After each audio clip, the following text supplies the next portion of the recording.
우리 부모님한테 1억 2천만 원 빌린 차용증이 당신 물건이라고요? 3년간의 결혼 생활, 완벽한 남편과 행복한 가정을 이뤘다고 믿었던 여자 이서윤. 하지만 그녀의 완벽한 남편 박준영과 탐욕스러운 시어머니는 친정어머니가 서윤의 비상금으로 몰래 챙겨준 12억 원을 송두리째 가로챌 음모를 꾸미고 있었습니다. 하지만 그들은 치명적인 실수를 저질렀습니다. 10억이 넘는 거액의 거래 시 카드 명의자에게 직접 확인 전화가 갈 것이라는 사실을 전혀 몰랐던 것이죠. 또한 결혼 전 장인이 사위에게 받아두었던 비밀 차용증이라는 시한폭탄이 그들을 기다리고 있다는 것도 까맣게 몰랐습니다. 회사 전체의 운명이 걸린 회의 시간, 울린 한 통의 전화. 그 전화는 서윤의 세상을 무너뜨렸고 동시에 차갑고 계산된 복수의 불씨를 지폈습니다. 순진했던 아내는 이제 없습니다. 이제 그들은 자신들이 만들어낸 괴물과 마주하게 될 것입니다. 믿었던 모든 것에게 배신당한 한 여자가 그들이 탐냈던 모든 것을 되찾는 통쾌한 복수극. 사이다 같은 이야기가 궁금하시다면 지금 바로 황혼의 이야기 구독과 좋아요를 눌러주세요. 여러분의 응원이 큰 힘이 됩니다. 친정어머니는 제게 결혼 자금으로 12억 원이 든 카드를 쥐어주셨습니다.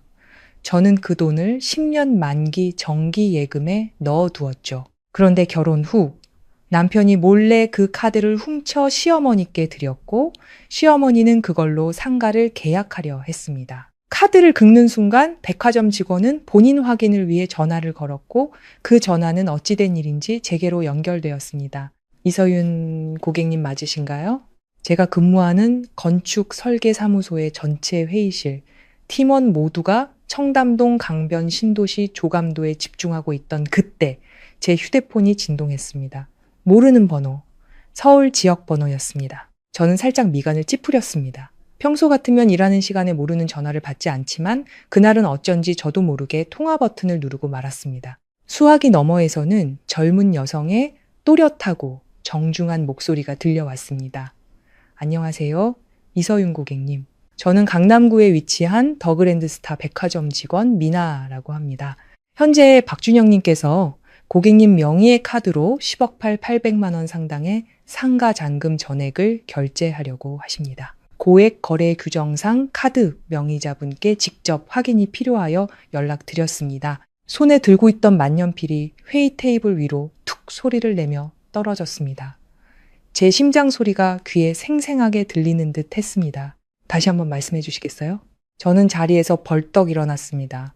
회의실은 순간 정적이 흘렀고 10명이 넘는 동료들의 시선이 제게로 쏠렸습니다. 고객님의 남편이신 박준영님께서 고객님 명의의 카드 끝 번호 8828로 A27 구역 상가 분양 대금 총 10억 800만 원 전액을 결제하려 하십니다.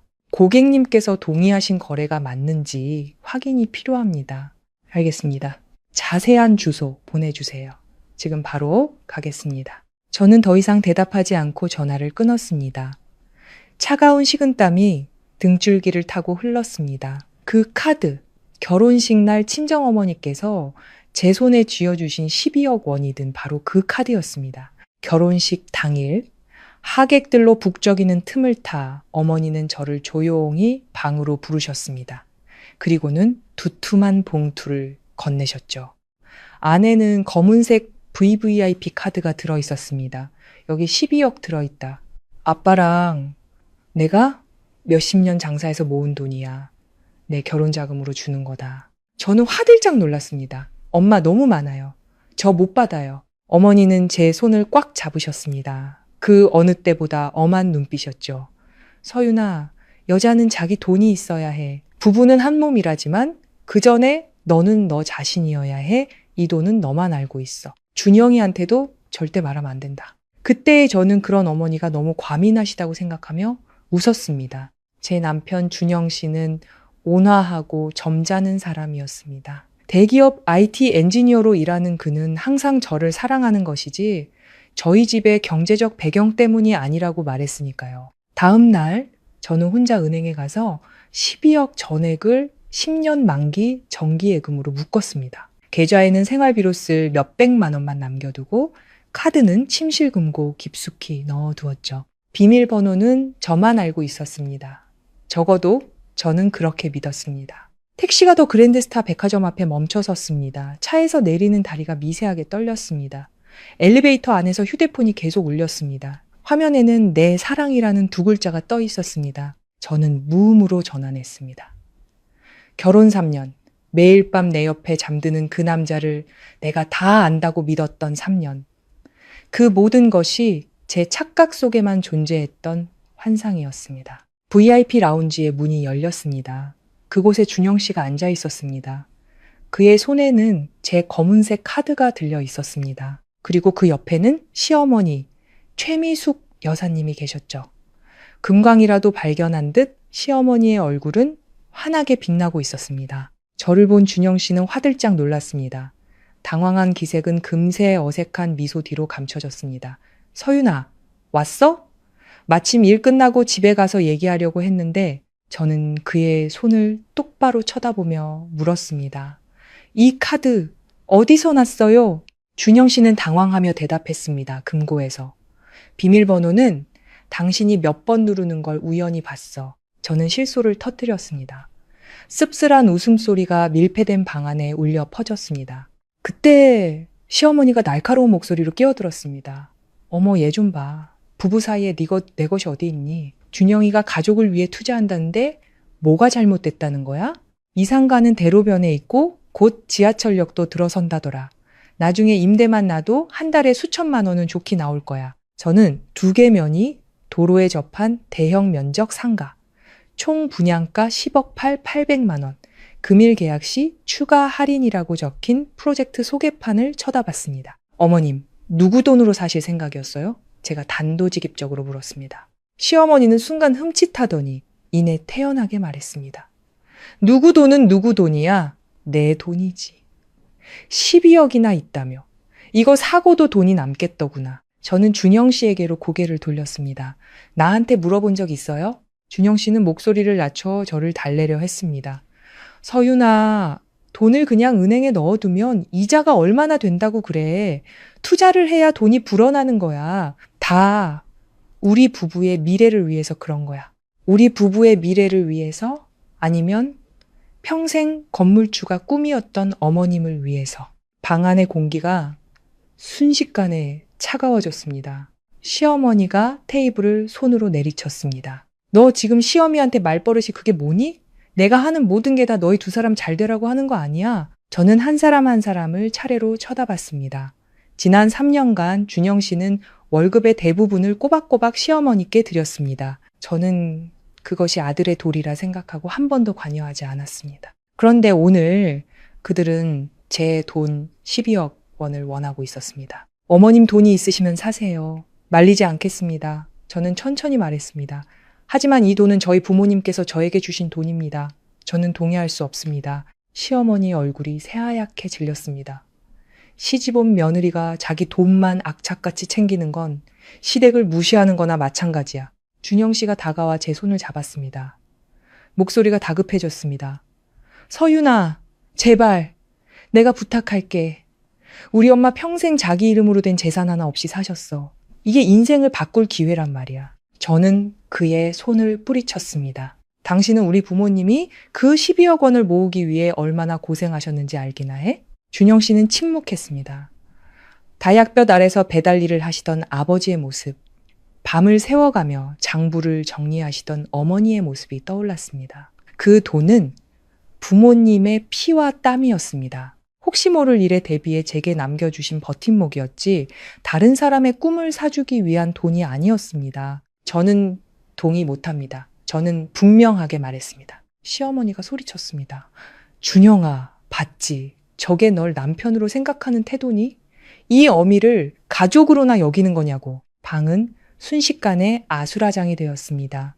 분양 직원은 어쩔 줄 몰라 하며 옆으로 비켜서 있었습니다. 바로 그때 제 휴대폰이 울렸습니다. 어머니였습니다. 서윤아, 은행에서 전화 왔었다. 누가 네 카드로 큰 금액을 결제하려고 했다더구나. 어머니의 목소리는 차분했지만 싸늘했습니다. 너 지금 어디니? 저 더 그랜드 스타 백화점이에요. 바로 갈게. 저는 고개를 들어 준영 씨와 시어머니를 쳐다봤습니다. 저희 엄마 지금 오고 계세요. 시어머니의 안색이 싹 변했습니다. 아니, 우리 집안일에 내 친정엄마는 왜 불러? 그 돈이 저희 엄마 돈이니까요. 20분 후 어머니가 도착하셨습니다. 옅은 회색 실크 원피스를 입은 어머니는 꼿꼿한 자세로 걸어 들어오셨습니다. 눈빛은 칼날처럼 날카로웠습니다.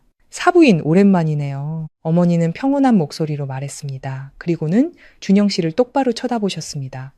박서방, 내 딸 돈 12억으로 상가 사려고 했나? 준영 씨는 더듬거렸습니다. 어머니는 그가 말을 잇지 못하게 막았습니다. 그 돈, 내가 내 딸 서윤이 결혼 자금으로 준 돈이지 박서방네 투자하라고 준 돈 아닐세. 시어머니는 분을 참지 못하고 소리쳤습니다.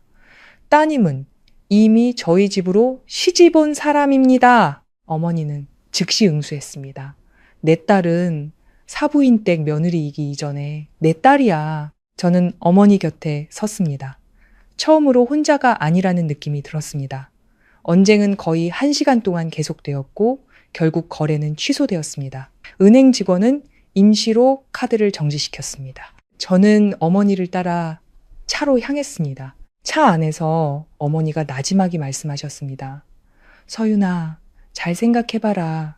자기 엄마 때문에 아내의 금고를 몰래 여는 남자가 앞으로는 무슨 짓인들 못하겠니? 저는 대답하지 않았습니다. 휴대폰이 울렸습니다. 준영 씨였습니다. 저는 한참 동안 화면을 바라보다 전화를 받았습니다. 서윤아, 내가 잘못한 거 알아. 근데 꼭 이렇게까지 일을 크게 만들어야 했어? 저는 눈을 감았습니다. 크게 만들어? 이건 이제 시작일 뿐인데 그날 밤 간단한 짐을 챙기러 집에 들렀을 때였습니다. 저는 침대 머리맡 서랍장 맨 아래 칸을 열었습니다. 저와 준영 씨 공동 명의로 된 아파트 등기 권리증이 그곳에 있었습니다. 그런데 그 밑에 접힌 종이 뭉치가 하나 더 있었습니다. 꺼내보니 차용증이었습니다. 준영 씨가 저희 부모님께 아파트 선금을 내기 위해 1억 2천만 원을 빌렸다는 내용이었습니다. 서명과 지장까지 찍혀 있었습니다. 날짜는 결혼식 바로 전날이었습니다.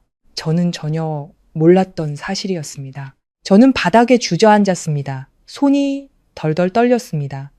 그렇다면 저는 처음부터 계산된 결혼 생활을 하고 있었던 걸까요? 준영 씨는 1억 2천만 원이 빚이라는 걸 알면서도 3년 동안 갚을 생각은커녕 단 한 번도 언급조차 하지 않았습니다. 그리고 오늘 그는 12억을 더 가져가려 했습니다. 저는 차용증을 든 채 온몸이 얼음장처럼 차가워지는 것을 느꼈습니다. 어쩌면 제 결혼은 이미 다른 페이지로 넘어가 버린 것일지도 모릅니다. 그날 밤 저는 잠을 이루지 못했습니다. 침대에 등을 기댄 채 손에는 여전히 그 차용증을 들고 있었습니다. 아파트 선금 지급을 위해 1억 2천만 원을 차용함. 준영 씨의 또렷한 서명과 선명한 붉은 지장. 그 문구들이 마치 따귀처럼 제 뺨을 후려치는 것 같았습니다. 지난 3년간 저는 그 아파트가 우리 부부의 공평한 시작이라고 믿었습니다. 부모님께서 딸을 위해 자본금을 보태주신 것이라고만 생각했습니다. 준영 씨도 책임감을 보여주겠다며 기쁘게 공동명의에 동의했었죠. 저는 깊게 묻지도 물어야 한다고 생각하지도 않았습니다. 그런데 결혼식 바로 전날 그는 차용증에 서명을 했던 것입니다. 그는 그것이 빚이라는 것을 분명히 알고 있었습니다. 갚아야 한다는 것도 알고 있었죠. 하지만 그는 단 한 번도 제게 그 사실을 말하지 않았습니다. 현관문 열리는 소리가 들렸습니다. 준영 씨가 돌아온 것이었습니다. 저는 차용증을 접어 핸드백에 넣었습니다. 왜인지 모르게 그 순간 바로 뛰쳐나가 따지고 싶지는 않았습니다. 어쩌면 제 깊은 마음속 어딘가에서는 그가 스스로 진실을 말해주길 바랐던 것 같습니다. 방으로 들어온 준영 씨는 제가 아직 깨어있는 것을 보고는 살짝 놀랐습니다. 서윤아, 아직 안 잤어? 저는 그를 쳐다보며 이상할 정도로 평온한 목소리로 물었습니다. 아, 이 시간에 어디 갔다 와요? 준영 씨는 제 시선을 피했습니다. 어머니 댁에. 어머니가 마음이 많이 안 좋으셔. 온종일 우시기만 해. 아들 장가 보냈더니 아예 뺏긴 것 같다고. 저는 비웃었습니다. 10억짜리 상가 못 사서 아들을 뺏겼다고 느끼시는군요. 준영 씨가 미간을 찌푸렸습니다. 서윤아, 그렇게 말하지 마. 엄마도 다 우리 가족 잘 되라고 그러신 거야. 어느 가족이요? 제가 물었습니다. 당신과 어머님, 두 사람의 가족, 아니면 당신과 나의 가족. 준영 씨는 몇 초간 침묵하더니 침대 가장자리에 걸터 앉았습니다. 서윤아, 오늘 일은 내가 잘못했어. 인정해. 하지만 당신도 나를 좀 이해해줘야지. 난 외아들이잖아. 엄마는 평생 아끼고 사셨고 번듯한 가게 하나 갖는 게 평생 소원이셨어. 내가 그걸 어떻게 모른 척해. 그럼 나는 모른 척해도 되는 거고요. 아내의 금고를 말 한마디 없이 여는 거는 괜찮은 거고요. 저는 그의 눈을 똑바로 쳐다봤습니다. 준영 씨는 당황했습니다. 사고 나서 말하려고 했어. 내가 그 돈으로 도박이라도 한 건 아니잖아. 도박이 아니면 몰래 해도 된다는 뜻이에요? 제가 되물었습니다. 그는 점점 인내심을 잃어갔습니다. 서윤아, 당신 너무 일을 크게 만들어. 그 돈 10년 동안 그냥 놔둬도 똑같잖아. 투자는 평범한 일이야. 저는 더 이상 말하지 않았습니다. 핸드백을 열어 차용증을 꺼내 우리 둘 사이에 놓았습니다. 이건 어때요? 준영 씨의 시선이 아래로 향했습니다. 그의 얼굴색이 순식간에 변했습니다. 그는 제가 모든 것을 알았다는 것을 깨달았습니다. 내 물건 뒤졌어? 그가 날카롭게 물었습니다. 저는 웃음을 터뜨렸습니다. 당신 물건? 우리 부모님한테 1억 2천만 원 빌린 차용증이 당신 물건이라고요? 준영 씨가 벌떡 일어섰습니다. 갚으려고 했어. 안 갚으려던 게 아니야. 3년 동안 얼마 갚았는데요? 제가 물었습니다. 그는 대답하지 못했습니다. 저는 계속해서 말했습니다.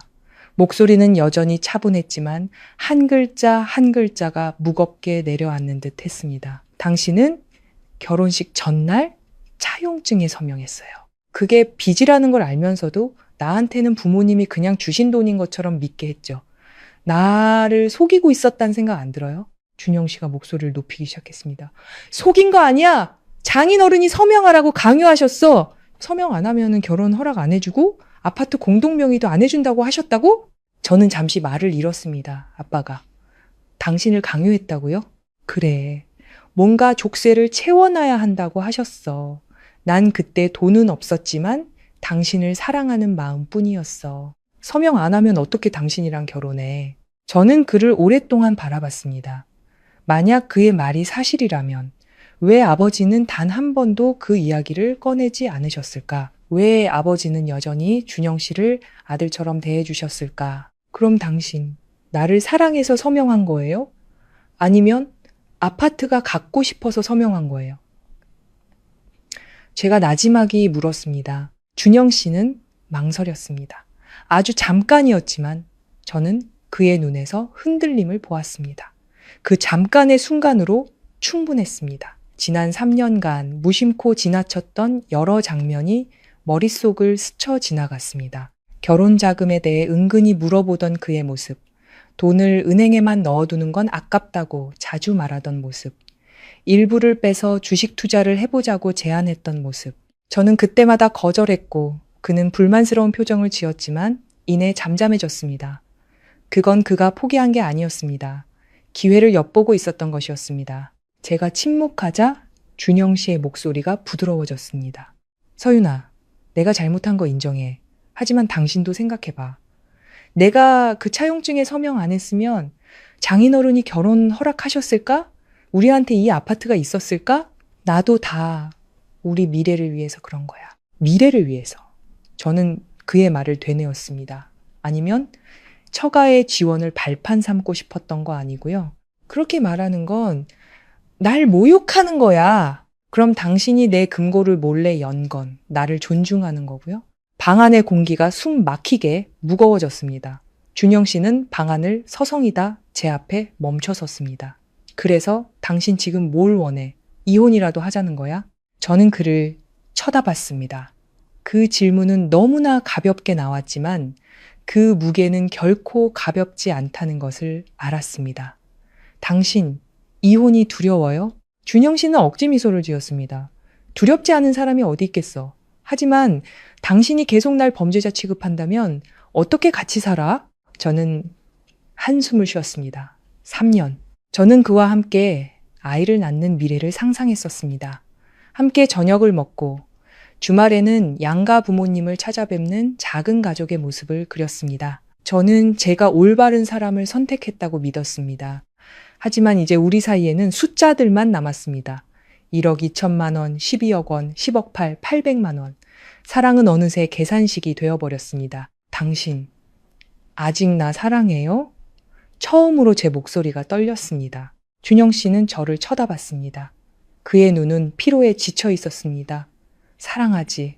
하지만 나도 우리 엄마를 생각해야 해. 그 대답은 제 마음속 마지막 끈을 끊어버리는 칼날 같았습니다.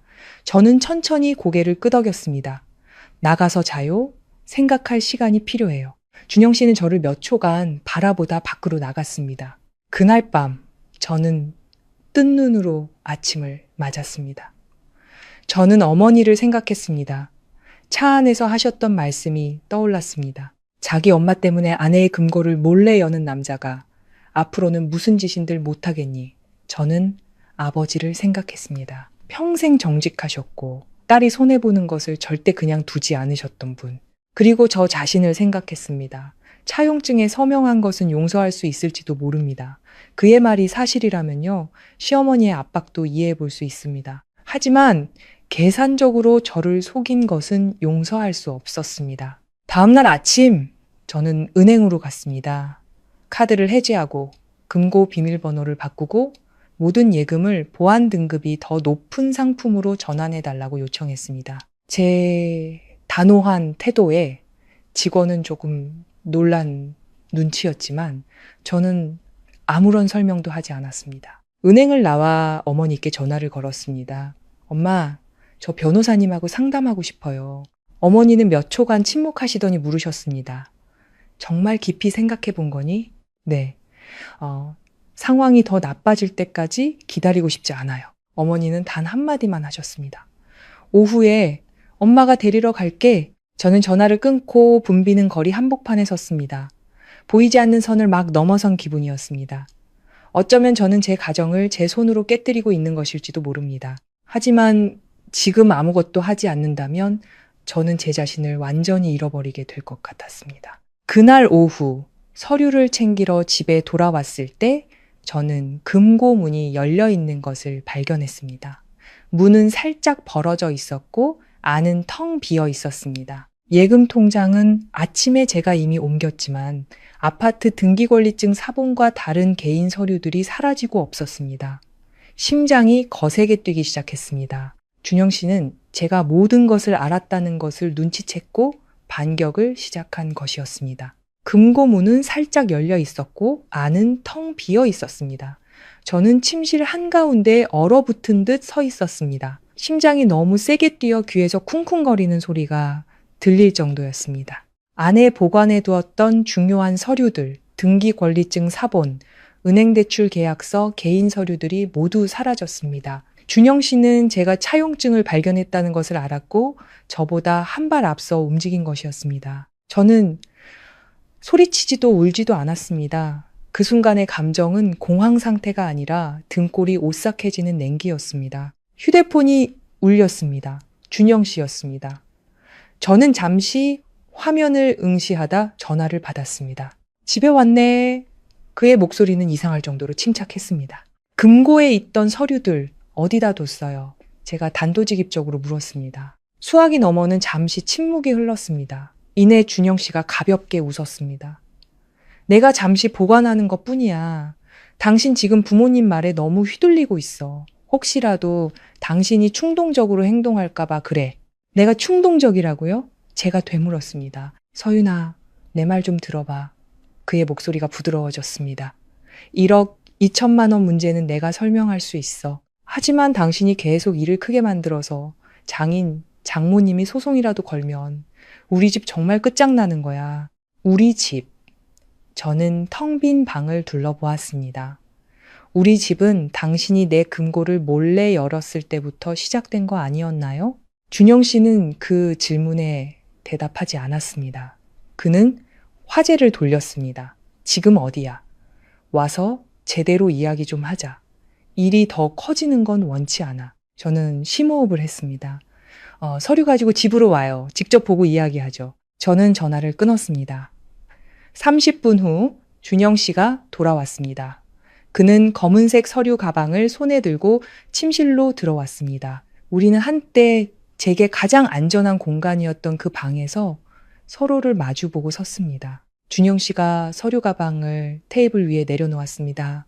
당신 물건 훔친 거 아니야. 그냥 장인어른 장모님께서 일을 크게 만드실 경우를 대비해서 내가 가지고 있었던 것 뿐이야. 뭘 대비하는데요? 제가 물었습니다. 그분들이 당신을 고소할 경우를 대비해서? 준영 씨는 저를 똑바로 쳐다봤습니다. 만약 1억 2천만 원 문제가 법정까지 가면 내 명예가 어떻게 될지 알아? 내 회사는, 내 평판은 저는 실소를 터뜨렸습니다. 명예? 저는 천천히 말했습니다. 당신의 명예는 3년 동안 아내를 속이고 몰래 차용증을 숨겨온 그 행동에 있는 거 아니었나요? 준영 씨는 주먹을 꽉 쥐었습니다. 말했잖아. 난 갚을 생각이었다고. 3년 동안 단 한 푼도 갚지 않았잖아요. 당신은 어머님 챙기기 바빴죠. 그 말은 또 반복되었습니다. 언제나 엄마가 우선이었습니다. 그럼 나는 뭐죠? 나는 당신 아내예요? 아니면 당신의 예비 비상금 창고예요? 준영 씨가 한 걸음 더 다가왔습니다. 그의 목소리가 거칠어졌습니다. 당신 말 정말 심하게 한다. 내가 그렇게 계산적인 놈이었으면 애초에 당신이랑 결혼도 안 했어. 나랑 결혼한 게 나를 사랑해서예요? 아니면 성금으로 낼 1억 2천만 원이 필요해서예요? 제가 되물었습니다. 준영 씨는 순간 말을 잃었습니다. 아주 잠깐이었지만 그의 눈빛에서 제가 보고 싶지 않았던 것, 바로 계산적인 흔들림이 드러났습니다. 내가 그렇게 비열한 사람으로 보여? 그의 목소리가 쉬어 있었습니다. 생각하는 게 아니라 지금 보고 있잖아요. 제가 대답했습니다. 방 안은 에어컨 소리만 들릴 정도로 고요했습니다. 준영 씨는 등을 돌려 몇 걸음 걷더니 다시 제 쪽으로 돌아섰습니다. 서윤아, 솔직히 물어볼게. 정말 이혼할 생각이야? 저는 이번에는 피하지 않고 그를 바라봤습니다. 이런 식으로 계속된다면 얼마나 더 버틸 수 있을지 모르겠어요. 준영 씨는 눈을 감았습니다. 양가 부모님 생각은 안 해? 우리 집안 체면은? 저는 슬프게 웃었습니다. 집안 체면은 정직함에서 시작되는 거예요. 당신이 먼저 나를 속였어요. 준영 씨가 갑자기 소리쳤습니다. 속인 거 아니야. 장인어른이 덫을 놓은 거라고. 나한테 차용증에 서명하게 해놓고 그냥 형식적인 절차라고 하셨어. 이제 와서 그걸로 날 고소하겠다니 너무한 거 아니야? 저는 그를 오랫동안 쳐다봤습니다. 아빠가 덫을 놓았다고요? 그래. 그럼 왜 아버지는 당신한테 갚으라고 한 번도 독촉하지 않으셨을까요? 왜 여전히 당신을 아들처럼 대해주셨을까요?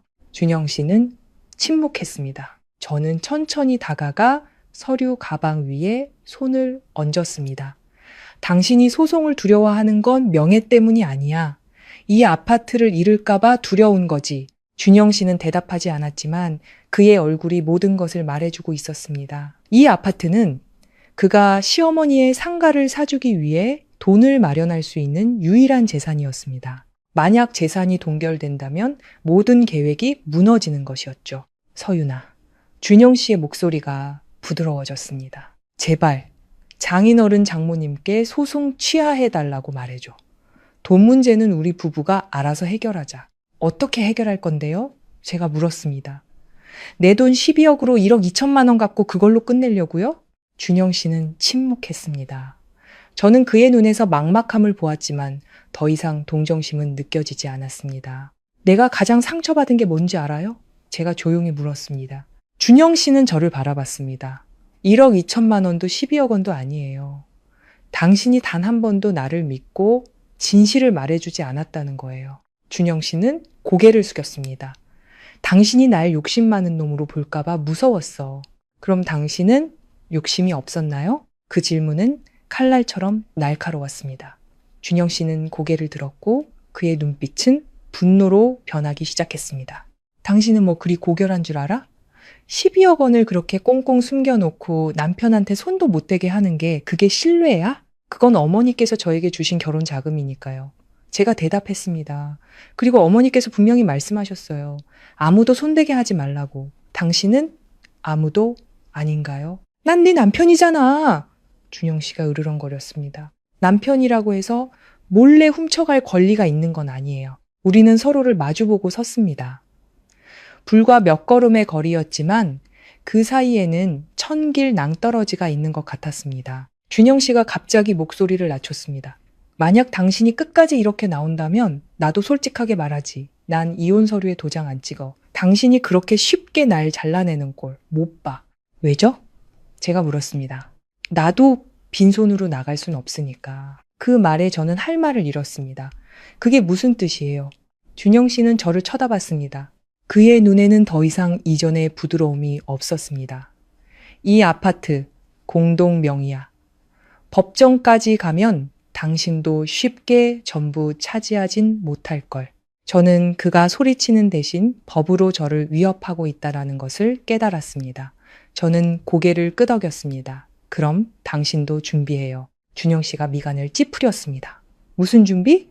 당신이 한 짓에 대한 준비요. 저는 핸드백을 열어 휴대폰을 꺼냈습니다. 그리고 짧은 녹음 파일을 재생했습니다. 그가 금고를 몰래 열었고 제 돈으로 상가를 사려 했다고 스스로 인정한 바로 그 대화 내용이었습니다. 그의 목소리가 조용한 방 안에 울려 퍼졌습니다. 준영 씨의 얼굴이 새하얗게 질렸습니다. 너 날 녹음했어? 당신한테서 배운 거예요. 제가 나지막이 말했습니다. 방어하는 법.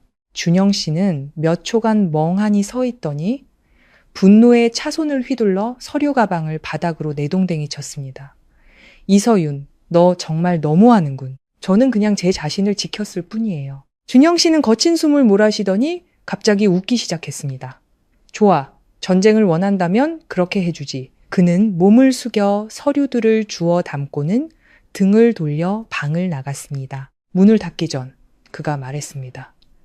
나중에 모든 게 엉망이 돼도 날 원망하지 마. 문이 닫혔습니다. 저는 익숙하면서도 낯선 방에 홀로 남았습니다. 그 순간부터 우리는 더 이상 다투는 부부가 아니라 진짜 싸움을 준비하는 두 사람이 되었다는 것을 알았습니다. 저는 침대에 주저앉았습니다. 두 손이 미세하게 떨렸습니다. 두려워서가 아니었습니다. 제가 방금 제 손으로 한 결혼 생활에 마침표를 찍었다는 것을 깨달았기 때문이었습니다. 그날 밤 준영 씨는 침실로 돌아오지 않았습니다. 거실에서 그가 서성이는 소리가 새벽까지 들려왔습니다. 라이터를 켜는 소리, 담배 연기가 방 안까지 스며들었습니다. 3년간 함께 살면서 그가 집안에서 담배를 피우는 모습은 거의 본 적이 없었습니다. 오늘 그는 끊임없이 담배를 피웠습니다. 어쩌면 그 역시 고민하고 있거나 혹은 계산하고 있었을 겁니다. 다음 날 아침 저는 평소보다 일찍 일어났습니다. 옷 몇 벌과 필요한 서류들을 작은 캐리어에 챙겼습니다. 캐리어를 끌고 침실을 나섰을 때 준영 씨는 식탁에 앉아 있었습니다. 눈 밑이 또팼습니다. 그는 어제보다 더 차가운 눈빛으로 저를 쳐다봤습니다. 어디가? 엄마 집에 며칠 가 있으려고요. 준영 씨가 비웃었습니다. 도망가는 거야? 도망가는 거 아니에요. 제가 대답했습니다. 그냥 이 집에서 더 이상 싸우고 싶지 않아서요. 준영 씨가 일어섰습니다. 서윤아, 마지막으로 하는 말이야. 일을 되돌릴 수 없는 지경까지 몰고 가지 마. 내가 몰고 갔어요? 저는 그를 쳐다봤습니다. 아니면 당신이 그는 몇 초간 침묵하더니 목소리를 낮췄습니다. 내가 금고 연 건 잘못했어. 사과할게. 하지만 1억 2천만 원 문제는 장인어른이 하신 방식을 받아들일 수 없어. 우리 아빠가 뭘 어쨌는데요? 나한테 차용증에 서명하게 해놓고 그걸 내 머리 위에 걸린 칼처럼 쥐고 계셨잖아. 내가 협박당했다는 생각 안 들어? 저는 그를 오랫동안 쳐다봤습니다. 협박당했다고 느꼈다면 거절할 수도 있었어요. 아무도 당신 목에 칼을 들이밀고 서명하라고 하지 않았어요. 준영 씨는 주먹을 꽉 쥐었습니다. 당신을 사랑했으니까, 당신을 잃고 싶지 않았으니까, 그래서 서명한 거야. 하지만 결국 서명했죠. 제가 나지막에 말했습니다. 공기가 무겁게 가라앉았습니다. 저는 캐리어를 끌고 현관으로 향했습니다. 문을 열고 나가기 전 저는 뒤돌아 그를 쳐다봤습니다. 준영 씨, 만약 당신이 정말 날 사랑했다면 결혼을 거래로 만들지는 않았을 거예요. 저는 문을 닫았습니다. 친정집의 아침은 이상할 정도로 고요했습니다. 어머니는 차를 내리고 계셨습니다. 제가 캐리어를 끌고 들어오는 것을 보셨지만 많은 것을 묻지 않으시고 저를 오랫동안 바라보셨습니다. 결정한 거니? 저는 고개를 끄덕였습니다. 어머니는 찻잔을 내려놓으셨습니다. 아버지, 서재에 계신다. 들어가서 이야기 좀 나눠봐. 저는 아버지의 서재로 들어갔습니다. 아버지는 신문을 읽고 계셨고 돋보기 안경이 콧등에 걸쳐 있었습니다. 제 소리를 듣고 아버지는 고개를 드셨습니다. 왔구나. 목소리는 평소와 같았습니다. 저는 아버지 맞은편에 앉아 차용증을 책상 위에 올려놓았습니다. 아빠, 저 이 일 알아요. 아버지는 차용증을 보셨지만 놀라는 기색이 없으셨습니다. 준영이는 아빠가 자기를 협박해서 서명하게 했다고 말해요. 아버지는 잠시 침묵하시더니 안경을 벗으셨습니다. 너는 어떻게 생각하니? 저는 심호흡을 했습니다. 모르겠어요. 아빠한테 직접 듣고 싶어요. 아버지는 의자에 등을 기대셨습니다. 결혼식 전날 내가 박서방을 따로 불렀다. 너한테 책임을 질 준비가 되어 있냐고 물었지. 그렇다고 하더구나. 그래서 준비가 되었다면 이 차용증에 서명하라고 했다. 돈을 받으려는 게 아니라 결혼이 장난이 아니라는 걸 깨닫게 해주고 싶어서였다. 그 녀석 아주 빨리 서명하더구나. 너한테 말하지 않은 건 네가 결혼 생활을 시작하면서부터 남편을 경계하는 마음을 갖게 하고 싶지 않아서였다. 아버지는 한숨을 쉬셨습니다. 나는 그 녀석이 스스로 갚을 거라고 기대했다. 하지만 3년 동안 단 한 번도 그 얘기를 꺼내지 않았지. 저는 고개를 숙였습니다. 아빠, 소송하실 거예요? 아버지는 저를 쳐다보셨습니다. 결정은 네가 하는 거다. 이건 네 결혼이지 내 결혼이 아니야. 콧등이 시큰해졌습니다. 저는 일이 시끄러워지는 걸 원하지 않아요. 아버지는 고개를 끄덕였습니다. 그럼 뭘 원하니? 저는 한참을 생각한 후에 대답했습니다. 저는 명확함을 원해요.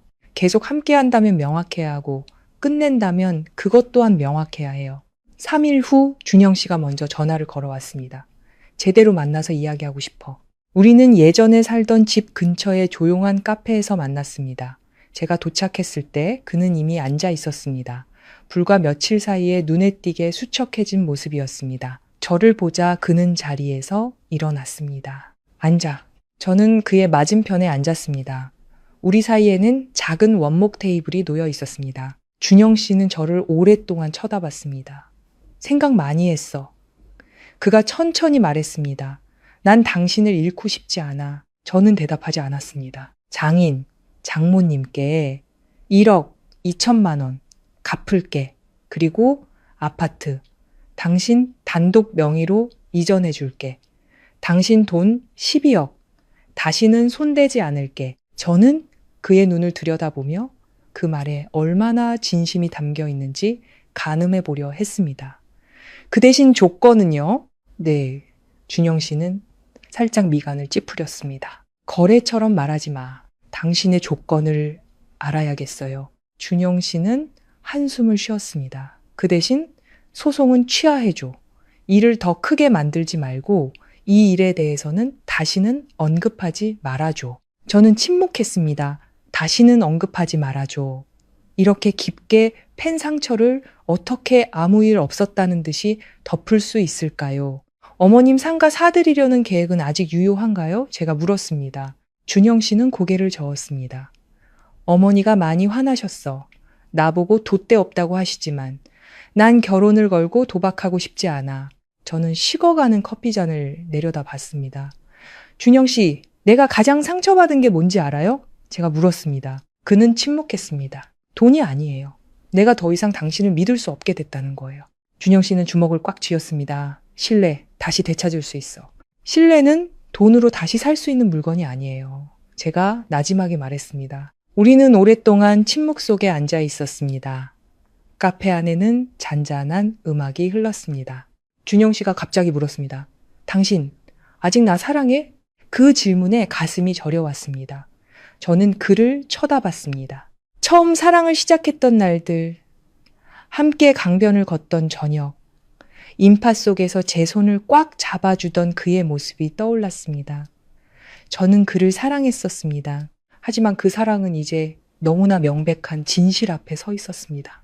모르겠어요. 저는 솔직하게 대답했습니다. 준영 씨는 고개를 숙였습니다. 만약 당신이 이혼을 원한다면 서명할게. 저는 그를 쳐다봤습니다. 정말이에요? 그는 고개를 끄덕였습니다. 눈빛은 피로에 지쳐 있었습니다. 책임감 때문에 곁에 머무는 사람을 붙잡고 싶지는 않아 목이 메어왔습니다. 어쩌면 이 모든 일이 있고 나서 처음으로 그의 모습에서 계산적이지 않은 진심을 본 것 같았습니다. 하지만 너무 늦어버렸습니다. 시간을 좀 주세요. 제가 말했습니다. 준영 씨는 고개를 끄덕였습니다. 우리는 자리에서 일어났습니다. 제가 돌아서려 할 때 그가 불렀습니다.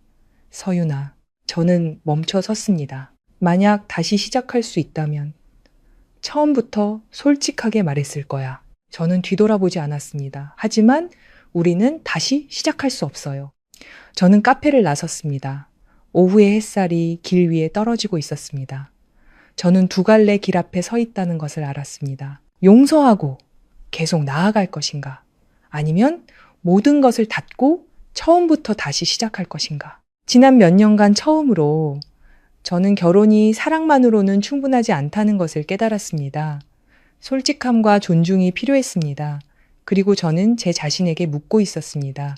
나와 준영 씨 사이에 그것들이 아직 충분히 남아있는지를. 카페에서 만난 지 사흘이 지났지만 저는 아직 결정을 내리지 못했습니다.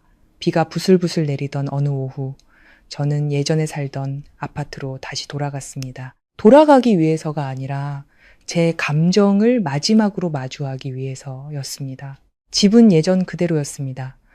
제가 고른 회색 소파, 준영 씨가 직접 조립한 나무 선반, 그리고 거실 중앙에 걸린 웨딩 사진, 사진 속에서 저는 하얀 드레스를 입고 환하게 웃고 있었습니다. 저는 그 사진 앞에 오랫동안 서 있었습니다. 사진 속 준영 씨는 평생 변하지 않을 것이라고 믿었던 눈빛으로 저를 바라보고 있었습니다. 등 뒤에서 문 열리는 소리가 들렸습니다. 준영 씨가 들어왔습니다. 손에는 아직 열쇠를 들고 있었습니다.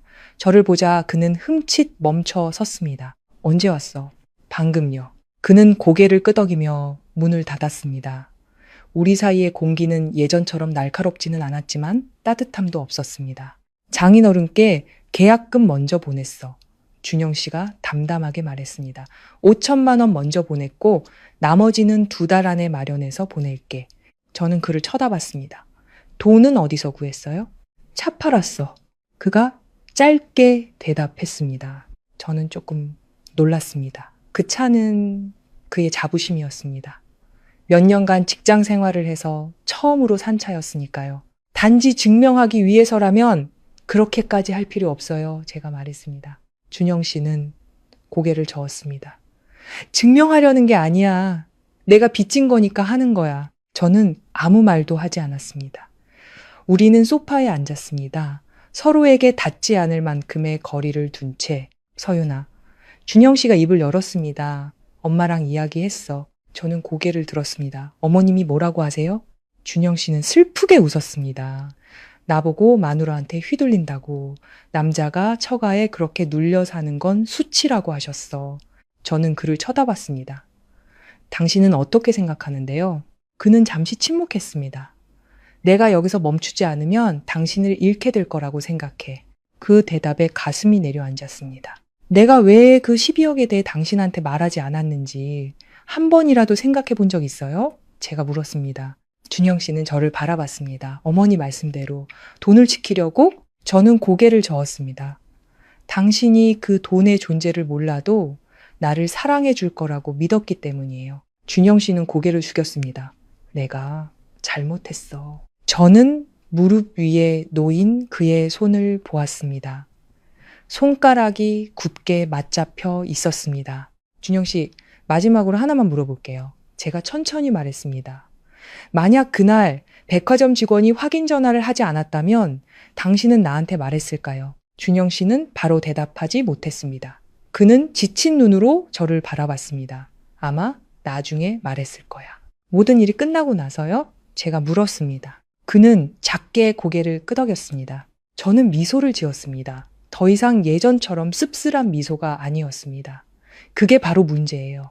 나는 나중에 말하는 사람과는 함께 살 수 없어요. 방 안에 침묵이 흘렀습니다. 준영 씨는 깊은 숨을 내쉬었습니다.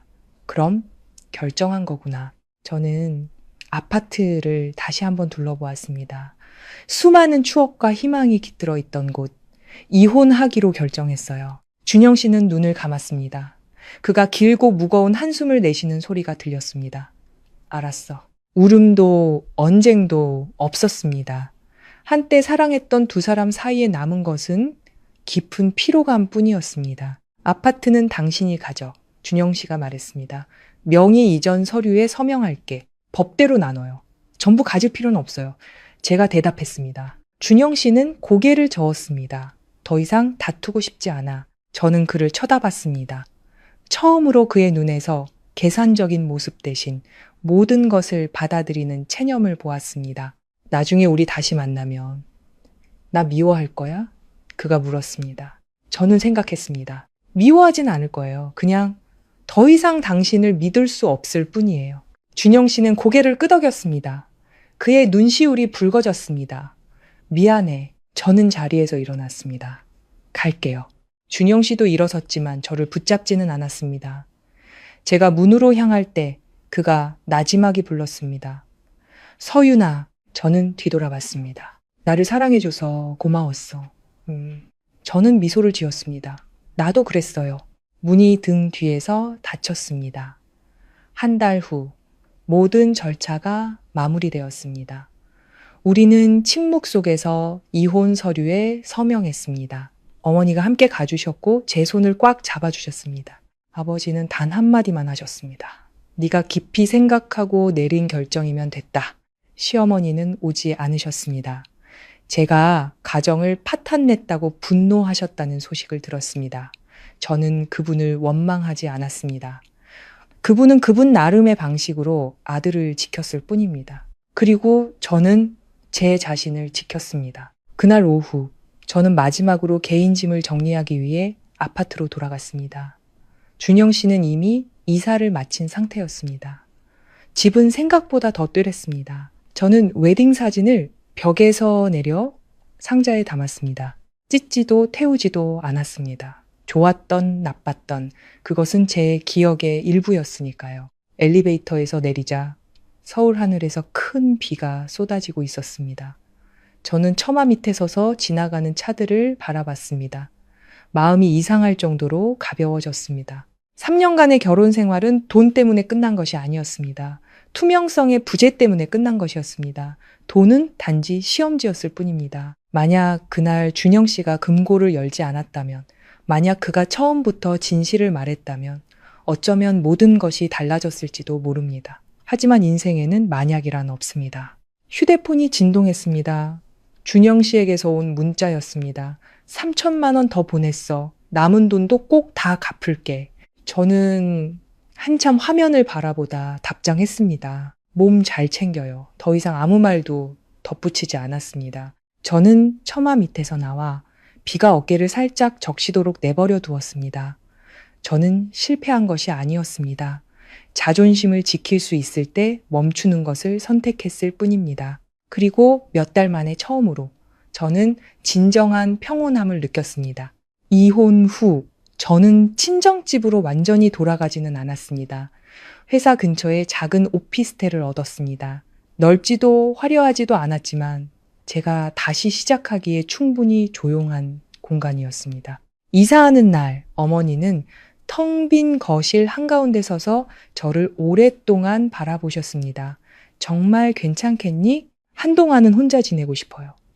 제가 대답했습니다. 어머니는 고개를 끄덕였습니다. 여자는 한번 무너지면 마음이 약해지기 쉬워. 항상 몸가짐을 단정히 해야 한다. 저는 옅게 웃었습니다. 저 약하지 않아요, 엄마. 하지만 솔직히 말해 처음 며칠 밤은 새로운 침대에 누워 새하얀 천장을 바라보다 저도 모르게 눈물이 흐르곤 했습니다. 준영 씨가 그리워서가 아니었습니다. 한때의 제 자신이 안타까워서였습니다. 사랑만 충분하면 모든 것이 괜찮을 거라고 믿었던, 순진했던 제 모습이. 준영 씨는 약속을 지켰습니다. 그는 남은 돈을 3개월에 걸쳐 단 하루도 늦지 않고 갚아 나갔습니다. 돈을 보낼 때마다 그는 짧은 문자를 보냈습니다. 보냈어. 이제 2천만 원 남았어. 다 갚았어. 저는 그저 응이라고만 답장했습니다. 우리는 더 이상 아무런 대화도 나누지 않았습니다. 어느 늦은 오후 제가 한창 일하고 있을 때 전화가 울렸습니다. 시어머니였습니다. 저는 화면에 뜬 이름을 한참 동안 바라보다 전화를 받았습니다. 여보세요. 수화기 넘어 시어머니의 목소리는 잠겨 있었습니다. 서윤아, 저 좀 볼 수 있을까? 저는 잠시 멈칫했습니다. 무슨 일 있으세요? 나 지금 내 회사 아래에 와 있다. 저는 로비로 내려갔습니다. 시어머니는 그곳에 서 계셨습니다. 옅은 보라색 한복을 곱게 차려입고 머리는 평소처럼 단정하게 올렸지만 얼굴은 전보다 훨씬 수척해져 있었습니다. 저를 보자 그분이 다가왔습니다. 서윤아, 저는 가볍게 고개를 숙였습니다, 어머니. 그분은 저를 오랫동안 바라보셨습니다. 눈빛은 더 이상 예전처럼 날카롭지 않았습니다. 나랑 잠시만 같이 가줄 수 있겠니? 우리는 근처 찻집으로 들어갔습니다. 그분은 제 맞은편에 앉아 두 손을 깍지 낀 채 놓여 있었습니다. 내가 미안했다. 그분이 단도직입적으로 말했습니다. 저는 조금 놀랐습니다. 준영이를 너무 몰아붙인 거. 내가 미안해. 그분이 말을 이었습니다. 나는 그 상가만 있으면 걔 인생이 더 나아질 거라고만 생각했어. 일이 이렇게까지 될 줄은 몰랐다. 저는 침묵했습니다. 네가 날 원망하는 거 알아. 그분이 나지막이 말했습니다. 원망하지 않아요. 제가 대답했습니다. 사람마다 자기 자식을 지키는 방식은 다른 거니까요. 그분은 한숨을 쉬셨습니다. 준영이 다시 집으로 들어와서 같이 산다. 말이 너무 없어졌어. 밤마다 조용히 앉아있기만 해. 그 말을 들으니 마음 한구석이 저려왔습니다. 서윤아. 그분이 불렀습니다. 준영이한테. 기회를 한 번 더 줄 생각은 없니? 저는 그분을 쳐다봤습니다. 어머님, 저는 이미 기회를 줬었어요. 그분은 고개를 숙였습니다. 내가 잘못했다. 저는 더 이상 할 말이 없었습니다. 우리는 잠시 더 앉아있다가 헤어졌습니다. 그분이 일어서실 때 저는 그분의 등이 전보다 더 굽어 보인다는 것을 알았습니다. 시간은 더디면서도 빠르게 흘렀습니다. 제 일은 점차 안정되었습니다. 큰 프로젝트의 책임자를 맡게 되어 출장이 잦아졌습니다. 바쁜 일정은 제가 과거를 생각할 틈을 주지 않았습니다. 어느 날 저녁 제가 부산에 있을 때 전화가 울렸습니다. 준영 씨였습니다. 저는 몇 초간 망설이다 전화를 받았습니다. 서윤아. 그의 목소리는 전보다 더 낮아져 있었습니다. 무슨 일이에요? 보고 싶어서. 무슨 일인데요? 나고 서울로 출장 가는데 그냥 몇 마디만 하고 싶어서. 저는 침묵했습니다. 걱정 마. 다시 만나자고 하려는 거 아니니까. 그가 덧붙였습니다. 우리는 익숙한 카페에서 다시 만났습니다. 준영 씨는 훨씬 더 말라 보였지만 눈빛은 달라져 있었습니다. 긴장과 계산적인 모습이 사라져 있었습니다. 나 인천으로 발령 나서 이사했어. 그가 자리에 앉으며 말했습니다. 왜요? 환경을 좀 바꾸고 싶어서. 저는 고개를 끄덕였습니다. 어머니가 저번에 당신 만났다고 들었어. 네. 준영 씨는 저를 쳐다봤습니다. 그래도 끝까지 예의 지켜줘서 고마워. 저는 옅게 미소 지었습니다. 우리가 더 이상 부부는 아니지만 원수가 될 필요는 없잖아요. 준영 씨는 고개를 숙였습니다. 서윤아, 나 정말 많이 생각했어. 만약 그날 내가 솔직하게 말했다면 아마 당신은 떠나지 않았을 거야. 그랬을지도 모르죠. 제가 대답했습니다. 나는 돈이 중요하다고만 생각했어. 준영 씨가 천천히 말했습니다. 이제야 알았어. 신뢰를 잃는 것이 모든 것을 잃는 거라는 걸. 저는 그를 쳐다봤습니다. 깨달았다니 다행이네요. 준영 씨는 슬프게 웃었습니다. 다시 시작하자는 거 아니야. 그냥 내가 정말로 당신을 사랑했었다는 걸 말하고 싶었어. 그 말을 듣자 더 이상 예전처럼 가슴이 아프지는 않았습니다. 알아요. 제가 나지막이 말했습니다. 하지만 사랑만으로는 부족했어요. 준영 씨는 고개를 끄덕였습니다. 우리는 잠시 침묵 속에 앉아 있었습니다. 일어서려 할 때 준영 씨가 말했습니다. 나중에 당신 좋은 사람 만나면 나 때문에 그 사람을 의심하지는 마. 저는 웃었습니다. 걱정 말아요. 그는 악수를 청하려다 손을 거두었습니다. 우리는 가벼운 목례로 작별 인사를 나눴습니다. 제가 돌아서서 걸어갈 때 더 이상 마음속에 무거운 짐이 남아있지 않다는 것을 알았습니다. 저는 사랑했고 믿었고 아파했습니다. 그리고 이제 저는 성장하는 것을 선택했습니다. 돈은 잃어도 다시 벌 수 있고 집은 팔아도 다시 살 수 있습니다. 하지만 결혼 생활에서의 자존심과 존중은 한 번 잃으면 되찾기가 너무나 어렵습니다. 카페를 나서자 저녁 노을이 거리를 황금빛으로 물들이고 있었습니다. 제 인생은 여기서 끝난 것이 아니었습니다. 단지 다른 방식으로 다시 시작되었을 뿐입니다. 준영 씨와 마지막으로 만난 후 저는 모든 것이 정말로 끝났다고 생각했습니다. 그는 인천으로 갔고 저는 서울에서 제 일을 계속했습니다. 우리는 더 이상 문자를 보내지도 연락할 이유도 없었습니다. 모든 것이 다 본 영화처럼 기억 저편으로 흘러가고 있었습니다. 하지만 인생은 한 번의 결혼이 끝났다고 해서 멈추지 않았습니다. 석 달 후 어느 날 저녁 어머니께서 전화를 하셨습니다. 서윤아, 시간 되면 집에 와서 저녁 먹어라. 무슨 일 있으세요, 엄마? 아버지가 하실 말씀이 있단다. 어머니의 목소리는 평온했지만 그 뒤에 무언가 진지함이 느껴졌습니다. 저는 친정으로 향했습니다. 그날 저녁 식사는 단출했지만 분위기는 평소와 조금 달랐습니다. 아버지는 식사를 거의 하지 않으셨고 어머니도 말이 없으셨습니다. 식사가 끝나고 아버지는 저를 서재로 부르셨습니다. 앉아라. 저는 아버지 앞에 앉았습니다. 무슨 일이세요, 아빠? 아버지는 저를 오랫동안 쳐다보시더니 천천히 말씀하셨습니다. 후회는 없니? 저는 잠시 멈칫했습니다. 이혼한 거요? 아버지는 고개를 끄덕였습니다. 저는 잠시 생각하다 대답했습니다. 가끔 슬플 때도 있지만 후회하지는 않아요. 아버지는 작게 고개를 끄덕였습니다. 그럼 됐다. 그분은 잠시 침묵하시더니 말을 이었습니다. 지난주에 박서방이 찾아왔었다. 저는 굳었습니다. 준영 씨가요? 그래. 아버지가 대답했습니다. 남은 돈 2천만 원을 다 갚고 영수증까지 챙겨왔더구나. 나한테 사과했어. 저는 무슨 말을 해야 할지 몰랐습니다. 아빠는 뭐라고 하셨어요? 지난 일은 지난 일이라고 했다. 아버지는 저를 쳐다보셨습니다. 하지만 내가 그 녀석한테 한 가지를 물었지. 뭘 물어보셨는데요? 만약 다시 시작할 기회가 주어진다면 달라질 거냐고 물었다. 가슴이 미세하게 조여왔습니다. 그 사람 뭐라고 대답했어요? 아버지는 창밖을 바라보셨습니다.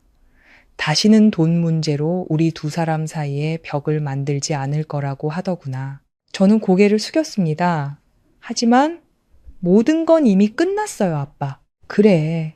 아버지는 반박하지 않으셨습니다. 내가 너한테 돌아가라고 권하는 게 아니다. 단지 네가 한 가지는 알아줬으면 해서다. 그분이 천천히 말씀하셨습니다. 사람이 잘못을 저지를 수는 있다. 중요한 건 그 후에 어떻게 사느냐 하는 것이다. 너는 내 자신을 지켰다. 아빠는 그게 자랑스럽다. 하지만 그 상처 때문에 내 마음의 문을 닫지는 말아라. 저는 아버지를 쳐다봤습니다. 아빠는 제가 그 사람한테 기회를 줘야 한다고 생각하세요? 아니, 아빠는 네가 네 마음에 귀를 기울여야 한다고 생각한다. 그분이 대답하셨습니다. 2주 후 저는 준영 씨에게서 문자를 받았습니다. 며칠 서울 가게 됐어. 괜찮다면 만나고 싶어. 저는 화면을 오랫동안 쳐다봤습니다. 저는 그에게 다시 시작할 수 없다고 말했었습니다. 하지만 제 마음속에는 더 이상 분노 대신 고요한 침묵만이 남아 있었습니다. 내일 오후에 봐요. 저는 답장했습니다. 우리는 예전에 함께 산책하던 강변공원에서 만났습니다. 준영 씨는 하얀 셔츠를 입고 있었고 전보다 더 성숙해 보였습니다. 저를 보자 그는 자리에서 일어났습니다. 와줘서 고마워. 저는 고개를 끄덕였습니다. 우리는 처음 몇 분간 아무 말 없이 강변을 따라 걸었습니다. 마침내 준영 씨가 입을 열었습니다. 다시 만나자고 하려고 온 거 아니야. 저는 그를 쳐다봤습니다. 단지 내가 왜 당신이 떠났는지 이제야 알았다는 걸 말하고 싶었어. 그때는 내가 그냥 엄마를 챙기려는 거라고만 생각했지. 내가 당신을 얼마나 가볍게 여기고 있었는지 몰랐어. 나는 한 번도 당신이 뭘 원하는지 물어본 적이 없었어. 강물 위로 부드러운 바람이 불어왔습니다. 미안해. 그가 말했습니다. 저는 강을 쳐다봤습니다. 그 말은 이미 들었어요. 알아. 준영 씨가 고개를 끄덕였습니다. 하지만 이번에는 재산을 잃을까봐 무서워서가 아니라 내가 정말 잘못했다는 걸 깨달아서 하는 말이야. 저는 그에게로 고개를 돌렸습니다. 당신이 바라는 게 뭐예요? 준영 씨는 옅게 웃었습니다. 바라는 거 없어. 그냥 내가 더 이상 예전에 그 사람이 아니라는 걸 당신이 알아줬으면 했어. 저는 한숨을 쉬었습니다. 준영 씨, 나는 이미 당신을 용서했어요. 그는 흠칫 멈춰 섰습니다. 정말이에요. 용서했다는 게 다시 시작한다는 뜻은 아니에요. 저는 분명히 말했습니다. 더 이상 당신을 원망하지는 않아요. 하지만 당신과 함께하는 미래를 생각하면 더 이상 안전하다는 느낌이 들지 않아요. 준영 씨는 고개를 끄덕였습니다. 그의 눈은 슬퍼 보였지만 평온했습니다. 이해해. 우리는 난간 옆에 멈춰 섰습니다. 행복해? 그가 물었습니다. 저는 생각했습니다. 행복해지는 법을 배우고 있어요. 준영 씨가 미소 지었습니다. 그럼 됐다. 긴 침묵이 흘렀습니다. 서윤아, 준영 씨가 나지막이 불렀습니다. 만약 언젠가 다른 사람을 만나게 되면 그 사람한테 내가 경계해야 할 나쁜 선례였다고는 말하지 말아줘. 대신 내가 당신이 얼마나 소중한 대우를 받아야 하는 사람인지 깨닫게 해준 교훈이었다고 생각해줘. 저는 그를 쳐다봤습니다. 아주 오랜만에 마음이 정말로 가벼워지는 것을 느꼈습니다. 기억할게요. 준영 씨는 손을 내밀려다 다시 거두었습니다. 그럼 잘 지내. 잘 지내요. 그는 등을 돌려 걸어갔습니다. 저는 그의 뒷모습을 바라봤습니다. 더 이상 상실감은 느껴지지 않았습니다. 어떤 사람들은 우리에게 무언가를 가르쳐주기 위해 인생에 들어왔다가 그 역할이 끝나면 떠나가는 법입니다. 떠나간 사람이 모두 나쁜 사람은 아닙니다. 단지 우리가 같은 속도로 함께 성장하지 못했을 뿐입니다. 그날 밤 집에 돌아와 불 켜진 도시의 야경을 내다보았습니다. 휴대폰이 진동했습니다. 출장 중에 저를 여러 번 챙겨주었던 동료에게서 온 문자였습니다. 저녁 식사하셨어요? 저는 미소 지었습니다. 인생은 한 번의 이별로 멈추지 않았습니다. 저는 휴대폰을 내려놓고 따뜻한 물 한 잔을 따랐습니다. 어머니께서 제게 주신 가장 소중한 것이 12억 원이 아니라 여자는 자기 자신을 지켜야 한다는 그 말씀이었다는 것을 깨달았습니다. 그리고 이번에 저는 저 자신을 지켜냈습니다. 그날 밤의 문자는 큰 사건이 아니었지만 제가 인정해야만 했던 아주 작은 변화의 신호였습니다. 저는 더 이상 마음의 문을 여는 것을 두려워하지 않게 되었습니다. 문자를 보낸 사람은 제가 책임자로 있는 프로젝트의 기술팀장 강지훈 씨였습니다. 그는 저보다 2살 많았고 항상 점잖고 적당한 거리를 유지하는 사람이었습니다. 제가 이혼한 후에도 그는 제 사적인 문제에 대해 직접적으로 묻는 법이 없었고 그저 가끔씩 아주 적절한 수준의 안부만 물어왔습니다. 저녁 식사하셨어요? 저는 그 문자를 보고 답장했습니다. 아직요. 지훈 씨는요? 마침 팀장님 댁 근처인데 괜찮으시면 제가 저녁 사겠습니다. 저는 잠시 망설였습니다. 저는 더 이상 갓 이별한 상처 입은 여자가 아니었습니다. 외로움과 설렘을 구분할 만큼은 침착해져 있었습니다. 좋아요. 저는 답장했습니다. 작은 식당의 부드러운 노란 조명 아래 지훈 씨는 제가 들어서자 자리에서 일어났습니다. 오셨네요. 저는 자리에 앉아 그를 쳐다봤습니다. 사람들이 수군거릴 텐데 괜찮아요? 제가 단도직입적으로 물었습니다. 지훈 씨는 미소 지었습니다. 무슨 얘기요? 제가 이혼한 거요. 그는 아주 평온한 눈으로 저를 바라봤습니다. 그건 팀장님 사정이지 다른 사람들 사정이 아니잖아요. 저는 그의 말투를 살폈습니다. 서두르지도 동정하지도 않았습니다. 제가 3년 결혼 생활했던 거 알아요. 네, 압니다. 지훈 씨가 고개를 끄덕였습니다. 하지만 왜 그랬는지는 묻지 않을 생각입니다. 저는 옅게 웃었습니다. 왜요? 팀장님께서 말씀하고 싶으시면 먼저 하실 테니까요. 그 대답은 저로 하여금 준영 씨를 떠올리게 했습니다. 준영 씨는 항상 돈, 계획, 미래에 대해 모든 것을 알고 싶어 했지만 정작 제 기분이 어떤지는 한 번도 물어본 적이 없었습니다. 다시 시작하는 게 두렵진 않으세요? 지훈 씨가 물었습니다. 저는 눈앞에 물잔을 쳐다봤습니다.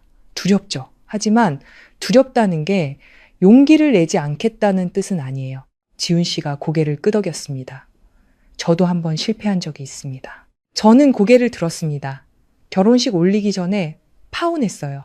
저는 조금 놀랐습니다. 왜요? 저와 그 사람이 원하는 방향이 다르다는 걸 깨달았거든요. 그가 천천히 말했습니다. 그녀는 안정을 원했고 저는 도전을 원했습니다. 누구도 틀린 건 아니었죠. 저는 그를 쳐다봤습니다. 그럼 저한테서 뭘 찾으시는데요? 지훈 씨가 웃었습니다. 찾는 건 없습니다. 그냥 팀장님은 쉽게 무너질 사람처럼 보이지 않아서요. 저는 침묵했습니다. 그날 저녁 식사 이후 우리는 서두르지 않았습니다. 여전히 팀원들과 함께 점심을 먹고 업무에 대해 의견을 나누고 가끔 퇴근 후 커피 한 잔을 하는 사이였습니다. 고백은 없었지만 그의 존재감은 분명했습니다. 어느 주말 저녁 친정집에 밥을 먹으러 갔습니다. 어머니는 예리한 눈으로 저를 쳐다보셨습니다. 무슨 좋은 일 있니? 저는 웃었습니다. 엄마는 뭘 보고 아세요? 누가 너한테 관심 있구나. 저는 웃음을 터뜨렸습니다. 아직 아무 말도 안 했는데요.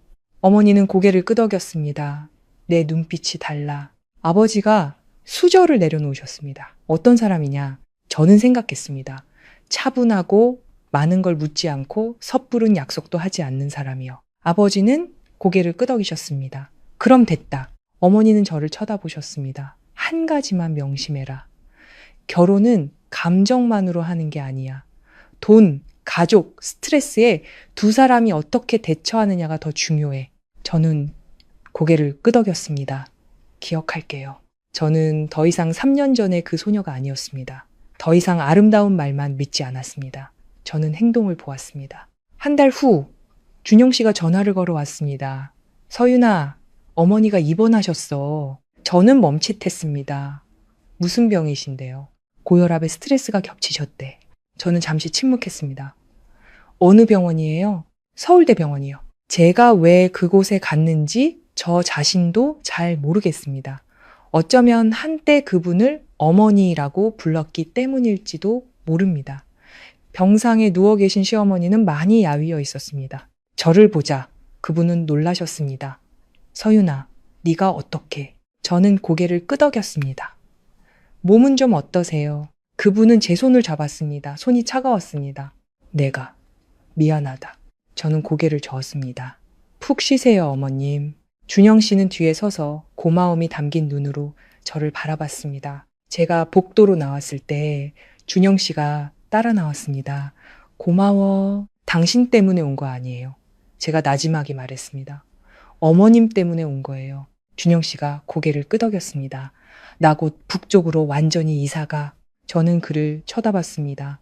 잘 지내길 바라요. 준영 씨는 저를 몇 초간 바라봤습니다. 새로운 사람 생겼어? 저는 미소 지었습니다. 아직요. 그럼 나 때문에 망설이지는 마. 저는 그를 쳐다봤습니다. 더 이상 예전처럼 복잡한 감정이 들지 않았습니다. 걱정 말아요. 우리는 잠시 더 나란히 서 있다가 헤어졌습니다. 그날 밤 지훈 씨가 문자를 보냈습니다. 바쁘세요? 방금 병원에 다녀왔어요. 무슨 일 있으세요?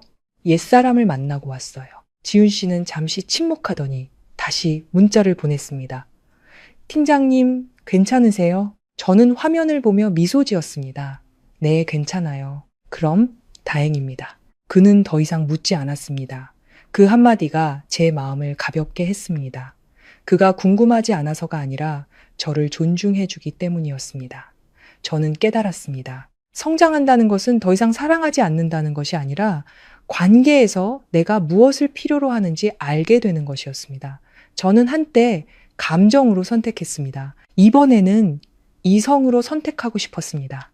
지훈 씨와의 미래가 어떻게 될지는 알 수 없습니다. 하지만 한 가지는 확실했습니다. 저는 더 이상 과거를 두려워하지 않았고 돈이나 다른 누군가가 제 가치를 정의하도록 내버려 두지 않을 것이라는 점입니다. 병원에서 만난 이후 저는 한 가지 사실을 분명히 깨달았습니다. 과거는 더 이상 저를 흔들지 못했습니다. 준영 씨 앞에서도 더 이상 분노가 치밀지 않았고 전 시어머니를 봐도 더 이상 상처받지 않았습니다. 잊었기 때문이 아니라 그 모든 것을 지나왔기 때문이었습니다. 그 후로 제 일은 그 어느 때보다 바빠졌습니다. 새로운 프로젝트가 중요한 단계에 접어들었고 저는 거의 매일 밤늦게까지 회사에 남아 있었습니다. 지훈 씨는 보통 저와 함께 마지막까지 남아있는 사람이었습니다. 그가 야근을 해야 해서가 아니라 남기로 선택했기 때문이었습니다. 밤 10시가 다 된 어느 날 밤 사무실에는 우리 둘만 남아 있었습니다. 제가 설계도 앞에서 미간을 찌푸리고 있을 때 지훈 씨가 물었습니다. 무슨 생각하세요? 제가 너무 신중해진 것 같아서요. 제가 대답했습니다. 신중한 건 나쁜 게 아닙니다. 그가 말했습니다. 이제는 누구를 보든 의심의 눈초리로 보게 될까봐 두려워요. 지훈 씨는 잠시 침묵했습니다. 제가 지금 당장 팀장님의 신뢰를 얻을 필요는 없습니다. 그가 천천히 말했습니다. 단지 팀장님 스스로 마음의 문을 닫지는 않으셨으면 좋겠습니다. 저는 그를 돌아봤습니다. 조명이 그의 얼굴을 비추고 있었습니다.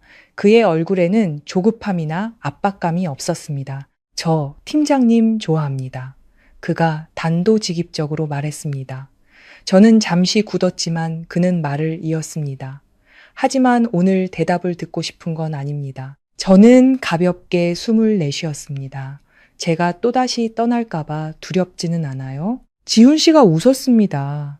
만약 팀장님께서 떠나신다면 그건 제가 아직 부족하다는 뜻이겠죠. 그 말은 도전이 아니라 있는 그대로의 수용이었습니다. 저는 그를 쳐다봤습니다. 처음으로 무언가를 증명해야 한다는 압박감을 느끼지 않았습니다. 시간을 좀 주세요. 제가 말했습니다. 얼마든지요. 그가 대답했습니다. 일주일 후 준영 씨가 문자를 보내왔습니다. 서윤아, 다음 주에 인천으로 이사가. 가기 전에 마지막으로 한 번만 더 이야기하고 싶어. 더 이상 예전처럼 마음이 흔들리지 않았습니다. 저는 동의했습니다. 우리는 예전의 그 카페에서 다시 만났습니다. 준영 씨는 저를 쳐다봤습니다. 그의 눈에는 더 이상 무언가를 찾는 기색이 없었습니다. 고맙다고 말하고 싶었어. 그가 말했습니다. 뭐가요? 1억 2천만 원 문제 시끄럽게 만들지 않아줘서. 만약 당신이 소송을 걸었다면 난 모든 걸 잃었을 거야. 저는 그를 쳐다봤습니다. 당신이 스스로 갚은 거지 내가 용서해서가 아니에요. 준영 씨가 고개를 끄덕였습니다. 하지만 당신이 마음만 먹었다면 날 무너뜨릴 수도 있었어. 저는 옅게 미소 지었습니다. 내가 바로 서기 위해 누군가가 무너질 필요는 없어요. 준영 씨는 저를 오랫동안 쳐다봤습니다. 당신 변했구나. 당신도요. 준영 씨는 슬프게 웃었습니다. 요즘 만나는 사람 있다는 얘기 들었어. 놀라지 않았습니다. 소문 빠르네요. 궁금해서 묻는 거 아니야. 준영 씨가 말했습니다. 그냥 당신이 행복한지 알고 싶었어. 저는 생각했습니다. 마음을 열고 있어요. 준영 씨가 고개를 끄덕였습니다. 그럼 됐다. 잠시 침묵이 흘렀습니다. 서윤아, 준영 씨가 불렀습니다. 네. 만약 그날 내가 그 12억에 손대지 않았다면 모든 게 달라졌을까? 저는 그의 눈을 똑바로 쳐다봤습니다. 단순히 12억의 문제가 아니에요. 그걸 바라보는 당신의 방식이 문제였던 거죠. 준영 씨는 이해했습니다. 그는 고개를 숙였습니다. 한때는 돈이 기회라고 생각했어. 이제는 그게 시험지라는 걸 알아. 저는 자리에서 일어났습니다. 우리는 이제 끝났어요. 준영 씨도 일어섰습니다. 행복해. 평안하길 바라요. 제가 카페를 나섰을 때 이번이 정말 마지막이라는 것을 알았습니다. 그날 밤 저는 먼저 지훈 씨에게 문자를 보냈습니다. 시간 괜찮아요? 네, 할 얘기가 있어요. 우리는 저희 집 근처의 작은 카페에서 만났습니다. 저는 애두르지 않고 바로 말했습니다. 제가 돈 문제로 이혼했다는 거 알죠? 다시는 그런 일을 반복하고 싶지 않아요. 저도 마찬가지입니다. 저는 심호흡을 했습니다. 만약 우리가 시작한다면 처음부터 모든 걸 명확하게 해야 해요. 숨기는 거 없이, 몰래 하는 거 없이. 지훈 씨는 저를 쳐다봤습니다. 동의합니다. 돈, 가족, 미래 계획. 전부 솔직하게 말해야 해요. 동의합니다. 그리고 만약 언젠가 우리가 가는 방향이 다르다고 느끼면 너무 늦기 전에 말해야 하고요. 지훈 씨가 고개를 끄덕였습니다. 동의합니다. 저는 그를 쳐다봤습니다. 제가 너무 현실적으로 보이지 않아요? 지훈 씨가 미소 지었습니다. 저는 팀장님이 성숙해 보입니다. 그 대답에 저도 미소를 지었습니다. 그럼 한번 시작해 볼까요? 지훈 씨는 저를 쳐다봤습니다. 그의 눈이 빛났지만 여전히 침착함을 유지했습니다. 한번 시작해 봐요. 낭만적인 고백도 평생을 약속하는 맹세도 없었습니다. 단지 두 어른이 이성적으로 함께 걸어가기로 결정했을 뿐입니다. 그날 밤 집에 돌아와 방 안에 있는 작은 금고를 열었습니다. 어머니께서 주신 12억 원이 든 카드가 여전히 그곳에 있었습니다. 저는 그것을 한참 동안 바라봤습니다. 그 돈은 한때 제 결혼을 파탄낸 원인이었습니다. 하지만 사실 돈에는 죄가 없었습니다. 죄는 그것을 바라보는 사람의 마음에 있었습니다. 어머니의 말씀이 떠올랐습니다. 여자는 자기 자신을 지켜야 한다. 자신을 지킨다는 것은 돈을 지키는 것이 아니라 원칙을 지키는 것이었습니다. 저는 금고문을 닫았습니다. 휴대폰이 진동했습니다. 지훈 씨에게서 온 문자였습니다. 잘 자요. 지훈 씨도요. 저는 휴대폰을 내려놓고 천장을 바라봤습니다. 3년 전 저는 사랑으로 결혼 생활을 시작했습니다. 3년 후 저는 자존심으로 그 생활을 끝냈습니다. 그리고 오늘 저는 이해를 바탕으로 새로운 관계를 시작합니다. 저는 더 이상 사랑이면 모든 것이 충분하다고 믿는 순진한 소녀가 아니었습니다. 저는 제가 어떤 대우를 받을 자격이 있는지 아는 여자였습니다. 지훈 씨와의 시작은 조용했습니다. 우리는 함께 찍은 사진을 올리지도 SNS 상태를 바꾸지도 않았습니다. 모든 것은 제가 말했던 그대로 명확하지만 과시하지 않는 방식으로 천천히 진행되었습니다. 어느 날 밤 지훈 씨가 저를 집에 데려다 주었습니다. 아파트 아래 차를 세우고 그는 바로 내리지 않았습니다. 두렵지 않아요? 그가 물었습니다. 뭐가요? 다시 누군가를 믿는 거요. 저는 가로등 불빛이 차창으로 스며드는 것을 보며 그를 쳐다봤습니다. 믿는 건 두렵지 않아요. 제가 대답했습니다. 잘못된 사람을 믿게 될까봐 두려운 거죠. 지훈 씨가 고개를 끄덕였습니다. 그럼 계속 검증하세요. 그 말에 저는 웃음이 터졌습니다. 나처럼 의심 많고 확인하려는 사람하고 연애하는 거 피곤하지 않아요? 지훈 씨가 고개를 저었습니다. 팀장님이 확인하지 않으시면 제가 더 불안할 겁니다. 저는 차에서 내리며 나지막이 말했습니다. 고마워요. 2달 후 지훈 씨는 저희 부모님을 뵙고 싶다고 먼저 말했습니다. 저는 잠시 멈칫했습니다. 정말 괜찮겠어요? 네, 저는 그를 오랫동안 쳐다봤습니다. 제가 결혼했었던 거 알잖아요. 저희 부모님이 까다로우실까봐 걱정되지 않아요? 지훈 씨는 옅게 웃었습니다. 제 진심이 부족할까봐 그게 더 걱정입니다. 저는 주말 오후에 그를 집으로 데려갔습니다. 어머니는 지훈 씨를 위아래로 훑어보셨지만 바로 아무 말씀도 하지 않으셨습니다. 아버지는 일, 가족, 미래 계획에 대해 몇 가지를 물으셨습니다. 지훈 씨는 침착하게 애두르지 않고 대답했습니다. 솔직하게 묻겠네. 아버지가 말씀하셨습니다. 우리 서윤이가 돈 문제로 이혼했던 거 알고 있나? 네, 알고 있습니다. 지훈 씨가 대답했습니다. 그럼 어떻게 생각하나? 지훈 씨는 아버지를 쳐다봤습니다. 서윤 씨는 옳은 것을 지켰다고 생각합니다. 저는 그를 쳐다봤습니다. 아버지는 고개를 끄덕였습니다. 앞으로의 돈 문제는 신뢰를 잃기 전에 처음부터 명확하게 해야 한다고 생각합니다. 어머니는 저를 쳐다보셨습니다. 눈빛이 전보다 부드러워져 있었습니다. 지훈 씨가 돌아간 후 어머니가 말씀하셨습니다. 너는 어떻게 생각하니? 좋아요. 제가 대답했습니다. 지난번처럼 떨리진 않네. 제가 웃었습니다. 이번에는 환상으로 시작하는 게 아니니까요. 어느 날 저녁 저와 지훈 씨가 식사를 하고 있을 때 제 휴대폰이 울렸습니다. 준영 씨였습니다. 저는 화면을 쳐다봤습니다. 지훈 씨는 아무것도 묻지 않았습니다. 저는 잠시 밖으로 나갔습니다. 서윤아, 준영 씨의 목소리가 들려왔습니다. 조금 지친 기색이었습니다. 무슨 일이에요? 어머니 돌아가셨어. 저는 굳었습니다. 언제요? 오늘 아침에. 뇌출혈로. 저는 잠시 침묵했습니다. 인천이에요? 내가 도울 일이라도 있을까요? 아니, 준영 씨가 대답했습니다. 그냥 너한테는 알려줘야 할 것 같아서 저는 더 이상 할 말이 없었습니다. 괜찮아요? 괜찮아질 거야. 우리는 침묵했습니다. 서윤아, 준영 씨가 나지막이 말했습니다. 그때 병원에 와줘서 고마웠다. 저는 휴대폰을 꽉 쥐었습니다. 삼가 고인의 명복을 빌어요. 전화는 끊겼습니다. 저는 잠시 베란다에 서 있었습니다. 과거는 더 이상 상처가 아니었지만 여전히 기억의 일부였습니다. 안으로 돌아왔을 때 지훈 씨가 저를 쳐다봤습니다. 그분 어머니가 돌아가셨대요. 지훈 씨가 고개를 끄덕였습니다. 인천에 가고 싶어요? 저는 생각했습니다. 아니요, 우리는 끝났어요. 하지만 조화는 보낼 거예요. 지훈 씨는 더 이상 묻지 않았습니다. 그날 밤 저는 준영 씨에게 문자를 보냈습니다. 조화 보냈어요. 힘내길 바라요. 준영 씨는 고마워 라고 답장했습니다. 그게 전부였습니다. 장례식은 인천에서 열렸고 저는 가지 않았습니다. 하지만 그날 밤 저는 준영 씨에게서 긴 문자를 받았습니다.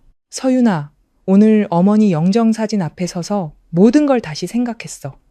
엄마는 내가 가게를 갖길 원했고 누구에게도 뒤처지지 않길 바라셨. 나는 그걸 셌다가 당신을 잃었어. 이제야 알았어. 성공은 재산이 아니라 곁에 있는 사람을 지키는 거라는 걸. 누구도 원망하지 않아. 그냥 이 모든 일 끝에 내가 정말로 성장했다는 걸 말하고 싶었어. 저는 문자를 오랫동안 읽고 답장했습니다. 몸 잘 챙겨요. 원망도 후회도 없었습니다. 단지 한때 같은 길을 걸었던 두 사람이었을 뿐입니다. 몇 주 후 지훈 씨가 제게 물었습니다. 만약 그 12억이 없었다면 그래도 이혼했을 것 같아요? 저는 생각했습니다. 아마도요. 문제는 돈의 액수가 아니라 그걸 대하는 방식이었으니까요. 지훈 씨가 고개를 끄덕였습니다. 저는 12억 없어요. 저는 웃음을 터뜨렸습니다. 저는 필요 없어요. 지훈 씨는 저를 쳐다봤습니다. 그럼 뭐가 필요해요? 솔직함이요. 지훈 씨는 제 손을 잡았습니다. 그건 저한테 있어요. 저는 따뜻하고 단단한 그의 손을 잡았습니다. 저는 더 이상 혼자 걷고 있지 않다는 것을 알았지만 온전히 누군가에게 기대고 있지도 않았습니다. 저는 12억 원이 든 카드를 금고에 보관하고 있었지만 더 이상 그것을 방패처럼 여기지 않았습니다. 그것은 단지 돈일 뿐이었습니다. 이 모든 일 끝에 제가 배운 것은 제 자신의 가치가 계좌 잔고에 있지 않다는 것이었습니다. 그것은 제가 어떻게 다시 일어서는지를 선택하는 방식에 있었습니다. 전 시어머니의 장례식 이후 준영 씨는 제 삶에서 거의 사라졌습니다. 더 이상 문자도 갑작스러운 전화도 없었습니다. 그는 인천으로 완전히 옮겨갔고 듣기로는 더 작은 지점으로 자원해서 갔다고 했습니다. 저는 더 이상 묻지 않았습니다. 닫힌 페이지는 그대로 닫아두는 것이 좋았습니다. 저와 지훈 씨의 관계는 점차 안정되었습니다. 우리는 결혼에 대해 서두르지도 피하지도 않았습니다. 어느 날 저녁 간단한 식사 후 부엌을 정리하고 있을 때 지훈 씨가 불쑥 물었습니다. 예전에 살던 아파트 계속 가지고 있을 생각이에요? 저는 손을 멈췄습니다. 준영 씨랑 공동명의였던 아파트요? 네, 저는 생각했습니다. 가지고 있어도 되고 팔아도 돼요. 더 이상 중요한 문제는 아니에요. 지훈 씨는 저를 쳐다봤습니다. 재산 때문에 묻는 거 아니에요. 그럼 왜요? 팀장님 마음속에 아직 미련이 남아있는지 그게 궁금해서요. 저는 옅게 웃었습니다. 없어요. 저는 그릇을 내려놓았습니다. 알아요? 한때는 그 아파트가 제 승리라고 생각했어요. 이혼 후에 그걸 지켜냈을 때 제가 강해진 기분이었죠. 지훈 씨는 조용히 듣고 있었습니다. 하지만 깨달았어요.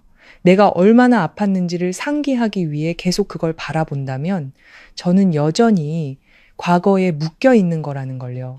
지훈 씨가 고개를 끄덕였습니다. 그럼 팔고 싶어요? 저는 심호흡을 했습니다. 아마도요. 아파트를 팔기로 결정하는 것은 서류상으로는 어렵지 않았지만 감정적으로는 하나의 전환점이었습니다. 부동산에 집을 내놓기 전 마지막으로 정리하러 갔을 때 저는 웨딩 사진이 걸려있던 텅 빈 거실 한가운데에 섰습니다. 아무것도 없었습니다. 하얀 벽과 걸을 때마다 울리는 희미한 발소리뿐이었습니다. 금고가 열려있던 것을 발견했던 날, 격렬했던 말다툼, 무너져 내리던 감정들이 떠올랐습니다. 하지만 이번에는 아프지 않았습니다. 그저 평온했습니다. 저는 문을 잠그고 부동산 중개인에게 열쇠를 넘겼습니다. 건물 밖으로 나와 지훈 씨에게 문자를 보냈습니다. 다 끝났어요. 그는 바로 답장했습니다. 괜찮아요? 네, 괜찮아요. 그날 밤 저는 부모님 댁으로 갔습니다. 어머니는 베란다에서 화초에 물을 주고 계셨습니다. 정말 팔았구나. 네, 어머니는 저를 쳐다보셨습니다. 아쉽지는 않고 재산은 다시 살 수 있잖아요. 제가 대답했습니다. 하지만 내가 옳았다는 걸 증명하기 위해 과거를 붙들고 있는 건 그럴 가치가 없어요. 아버지께서 밖으로 나오시다가 그 말을 들으셨습니다. 아버지는 고개를 끄덕였습니다. 네가 정말로 과거를 넘어섰구나. 저는 미소 지었습니다. 과거를 미래로 가져가고 싶지 않아요.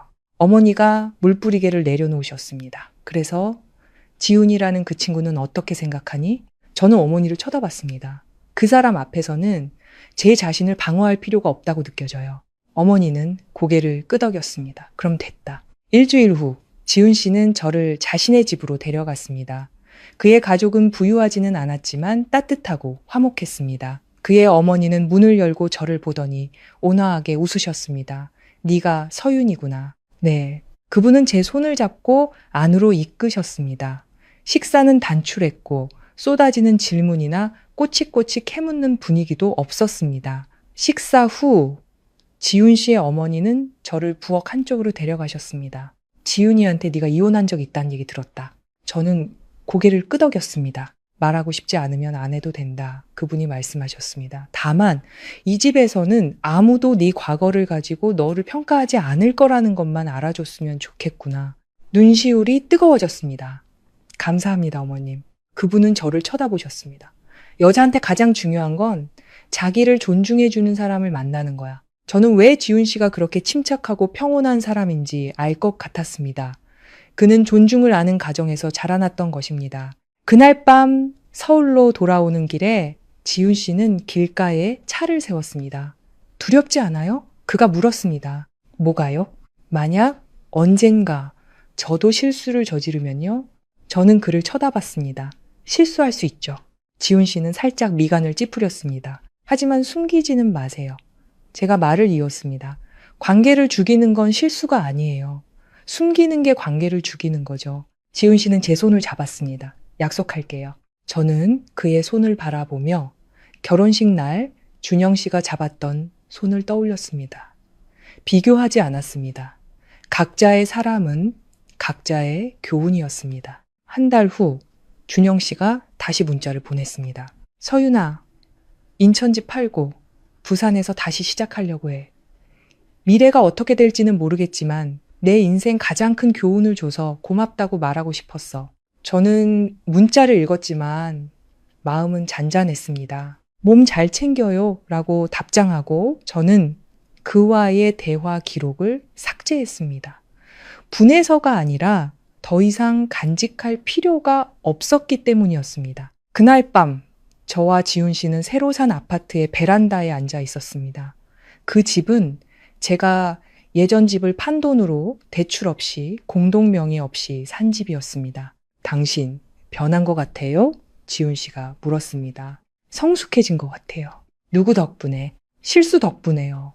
지훈 씨가 웃었습니다. 그럼 박준영 씨한테 고마워해야겠네요. 저는 고개를 저었습니다. 아니요. 저는 과감히 떠날 용기를 냈던 제 자신에게 감사해요. 부드러운 바람이 불어왔습니다. 저는 불 켜진 도시를 내려다봤습니다. 한때는 12억 원이 제 버팀목이라고 생각했습니다. 하지만 사실 제 가장 큰 버팀목은 자존심이었습니다. 그리고 이번에 저는 무언가를 잃을까 두려워서가 아니라 제가 그럴 만한 가치가 있다는 것을 알기에 앞으로 나아갔습니다. 새 아파트는 예전 집보다 작았지만 온전히 제 것이었습니다. 공동 명의도 숨겨진 조건도 없었습니다. 문을 열고 들어설 때마다 더 이상 누구에게도 무언가를 증명할 필요가 없다라는 느낌이 들었습니다. 지훈 씨는 가끔 농담처럼 말했습니다. 팀장님은 자립심이 너무 강한 것 같아요. 저는 그저 웃었습니다. 좋아서가 아니라 필요해서요. 우리는 미래에 대해 더 구체적으로 이야기하기 시작했습니다. 결혼하면 어디서 살지, 재정은 어떻게 관리할지, 양가 부모님은 어떻게 챙길지. 어느 날 밤 새로운 프로젝트 비용을 계산하고 있을 때 지훈 씨가 불쑥 말했습니다. 우리 나중에 결혼해도 각자 개인 계좌는 유지하는 거 어때요? 저는 고개를 들었습니다. 무슨 뜻이에요? 생활비를 위한 공동 계좌는 만들되 각자 개인 자산은 따로 관리하는 거죠. 저는 그를 오랫동안 쳐다봤습니다. 제가 의심할까봐 무섭지 않아요? 지훈 씨가 고개를 저었습니다. 투명함은 의심 때문이 아니라 오해를 피하기 위해 필요한 거라고 생각해요. 그 말에 지난 결혼 생활이 떠올랐습니다. 그때 저는 사랑하면 경계가 필요 없다고 믿었습니다. 그리고 바로 그 불분명한 경계가 의심이 파고들 틈이 되었습니다. 좋아요. 제가 말했습니다. 동의해요. 지훈 씨가 미소 지었습니다. 다른 사람의 실수를 반복하고 싶지 않아서요. 저도 제 실수를 반복하고 싶지 않아요. 어느 늦은 오후, 저는 낯선 이메일 한 통을 받았습니다. 보낸 사람은 준영 씨였습니다. 짧은 문자가 아닌 긴 이메일이었습니다. 저는 잠시 망설이다 열어보았습니다. 서윤아, 어떻게 써야 할지 모르겠다. 나 지금 부산에 있어. 예전처럼 크고 야심찬 사무실은 아니고 작은 사무실을 하나 열었어. 더 천천히 살고 있어. 다른 사람의 기대에 의존하는 대신 스스로 책임지는 법을 배우고 있어. 다시 만나자고 쓰는 거 아니야. 단지 만약 그때의 내가 지금의 나처럼 생각할 줄 알았다면 아마 당신을 지킬 수 있었을 거라고 말하고 싶었어. 하지만 난 과거를 받아들여 당신이 진심으로 행복하길 바라. 저는 이메일을 다 읽었지만 마음은 더 이상 흔들리지 않았습니다. 바로 답장하지 않았습니다. 그날 밤 지훈 씨에게 그 이야기를 했습니다. 어떻게 생각해요? 제가 물었습니다. 지훈 씨는 저를 쳐다봤습니다. 팀장님은 어떻게 생각해요? 그 사람이 변한 것 같아요. 아쉬워요? 저는 오랫동안 생각했습니다. 아니요. 지훈 씨가 고개를 끄덕였습니다. 그럼 됐어요. 저는 준영 씨의 이메일에 짧게 답장했습니다. 성숙해졌다니 다행이네요. 더 이상 아무 말도 덧붙이지 않았습니다. 몇 달이 더 흘렀습니다. 지훈 씨는 아주 평범한 어느 날 저녁에 제게 청혼했습니다. 장미꽃도 고급 레스토랑도 없었습니다. 우리는 시끄러운 길가의 국밥집에 앉아 있었습니다. 지훈 씨가 젓가락을 내려놓았습니다. 서윤 씨, 저는 고개를 들었습니다. 저랑 결혼해 주십시오. 저는 웃음이 터졌습니다. 여기서요? 지훈 씨도 웃었습니다. 제가 낭만적인 건 잘 못하지만 제 마음은 확실합니다. 저는 그를 쳐다봤습니다. 왜요?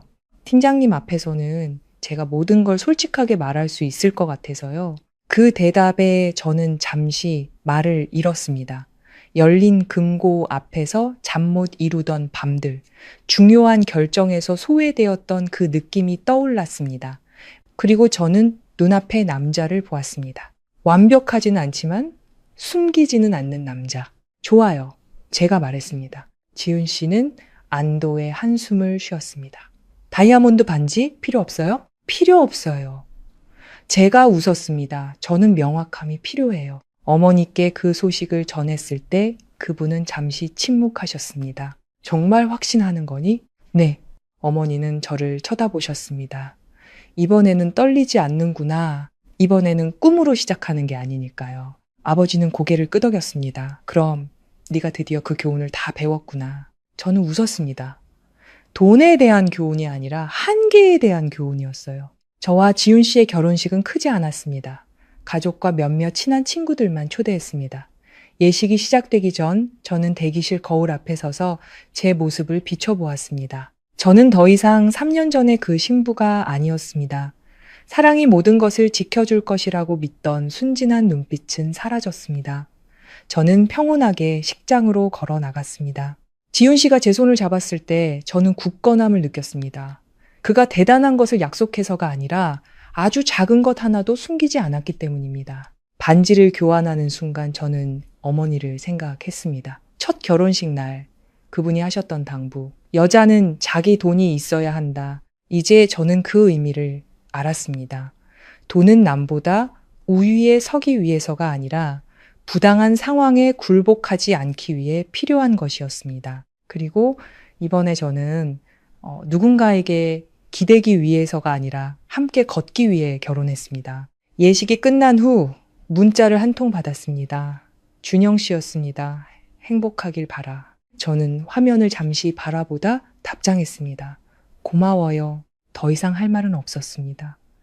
과거는 자신의 역할을 다했습니다. 저는 지훈 씨의 손을 잡고 계단을 내려갔습니다. 앞으로의 인생에 풍파가 없으리라고 약속할 수는 없습니다. 하지만 이번에는 제가 온전한 제 자신으로 걸어가고 있다는 것을 알았습니다. 결혼 후 저와 지훈 씨는 먼 곳으로 신혼여행을 가지 않았습니다. 도시 근교의 한 바닷가에서 며칠을 보냈습니다. 아침에 저는 파도 소리를 들으며 앉아 있었고 지훈 씨는 바다가 보이는 창가에서 커피를 내렸습니다. 무슨 생각해요? 그가 물었습니다. 아주 단순한 한 가지로 돌아오기까지 참 먼 길을 돌아온 것 같아서요. 그게 뭔데요? 존중이요. 지훈 씨는 제 앞에 커피 잔을 내려놓았습니다. 우리 그것만 지키면 돼요. 저는 그를 보고 다시 바다를 보았습니다. 제 인생에는 한때 아주 시끄러운 구간이 있었습니다. 10억이 넘는 거래 확인 전화부터 1억 2천만 원짜리 차용증, 준영 씨와의 무거운 대화들까지. 하지만 제 이야기의 끝은 아주 고요했습니다. 결혼 후 저와 지훈 씨는 약속대로 공동 계좌를 만들었습니다. 매달 정해진 금액을 입금하고 모든 지출을 투명하게 관리했습니다. 남은 돈은 각자 알아서 했습니다. 한 번은 제가 물었습니다. 내가 엄마한테 받은 돈 따로 관리하는 거 불편하지 않아요? 지훈 씨가 고개를 저었습니다. 그건 당신 돈이에요. 난 당신의 돈과 결혼한 게 아니에요. 그 말은 3년 전 준영 씨의 말을 떠올리게 했습니다. 가족을 위해 투자한다는데 뭐가 잘못됐어? 차이는 단어에 있는 것이 아니라 마음가짐에 있었습니다. 한 사람은 돈을 공동의 수단으로 여기면서도 의견을 물을 필요가 없다고 생각했습니다. 다른 한 사람은 돈을 존중해야 할 경계로 여겼습니다. 어느 연말 오후 저는 낯선 번호로 전화를 받았습니다. 서윤아, 나 준영이야. 저는 잠시 멈칫했습니다. 무슨 일이에요? 그냥 축하해주고 싶어서. 승진했단 얘기 들었어. 고마워요. 잠시 침묵이 흘렀습니다. 잘 지내? 네, 잘 지내요. 그럼 됐다. 준영 씨가 천천히 말했습니다. 나 곧 결혼해. 저는 몇 초간 침묵했습니다. 축하해요. 그 사람은 내 과거에 대해 잘 몰라. 하지만 다시는 같은 실수를 반복하지 않을 거야. 저는 옅게 미소 지었습니다. 나 때문에 변하려고 하지 마세요. 자기 자신을 위해서 변하세요. 우리는 더 이상 말하지 않았습니다. 전화는 짧게 끝났습니다. 저는 휴대폰을 내려놓고 책장을 고치고 있는 지훈 씨를 쳐다봤습니다. 준영 씨, 결혼한대요. 지훈 씨가 고개를 들었습니다. 어때요? 마음이 가벼워요. 지훈 씨가 고개를 끄덕였습니다. 그럼 과거는 정말로 끝났네요. 저는 다가가 그의 어깨에 머리를 기댔습니다. 네. 가끔 밤에 누워 지나온 길을 되돌아봅니다. 만약 그날 백화점 직원이 전화를 하지 않았다면 저는 12억을 잃었을지도 모릅니다. 만약 제가 차용증을 발견하지 못했다면 저는 여전히 착각 속에서 살고 있었을지도 모릅니다. 만약 제가 체면 때문에 결혼 생활을 억지로 유지했다면 오늘날의 저는 없었을 겁니다. 하지만 모든 일은 일어나야 할 방식으로 일어났습니다. 어머니는 여전히 매달 전화해서 물으십니다. 괜찮니? 저는 항상 대답합니다. 네, 괜찮아요. 아버지는 말이 없으셨지만 저를 볼 때마다 만족스러운 눈빛으로 바라보셨습니다.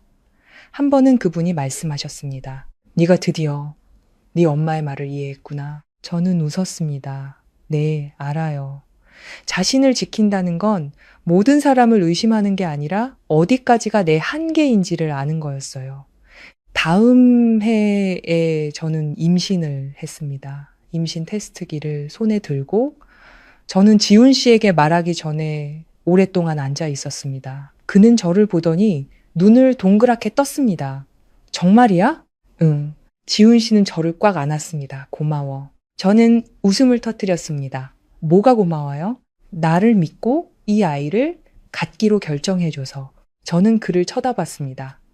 믿음은 그냥 생기는 게 아니에요.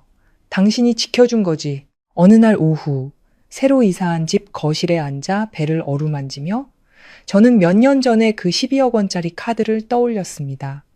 그것은 여전히 금고 안에 온전히 있었습니다. 하지만 이제 저는 더 이상 그것을 방패처럼 보지 않았습니다.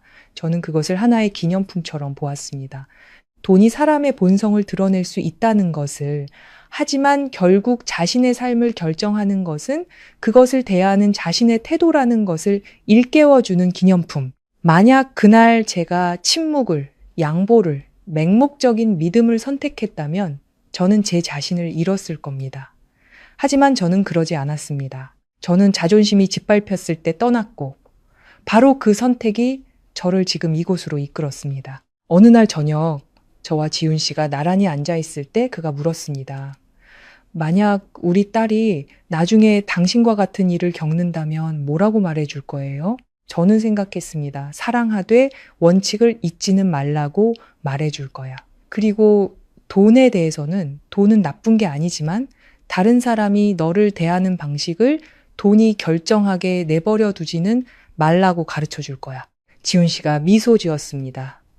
당신 어머니랑 똑같네요. 저는 그를 쳐다봤습니다. 네. 우리 엄마는 제게 돈을 지키라고 가르치신 게 아니었어요.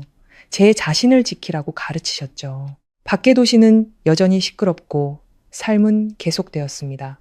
하지만 제 마음속에는 더 이상 의심의 파도가 일지 않았습니다. 저는 파탄난 결혼을 겪었습니다. 돈과 사랑 사이에서 갈등했습니다. 그리고 저는 제 자신을 선택했습니다. 이기적이어서가 아니었습니다. 제 자신을 지키지 못하면 다른 어떤 것도 지킬 수 없다는 것을 알았기 때문입니다. 제 이야기는 12억 원으로 시작되지도 거기서 끝나지도 않았습니다.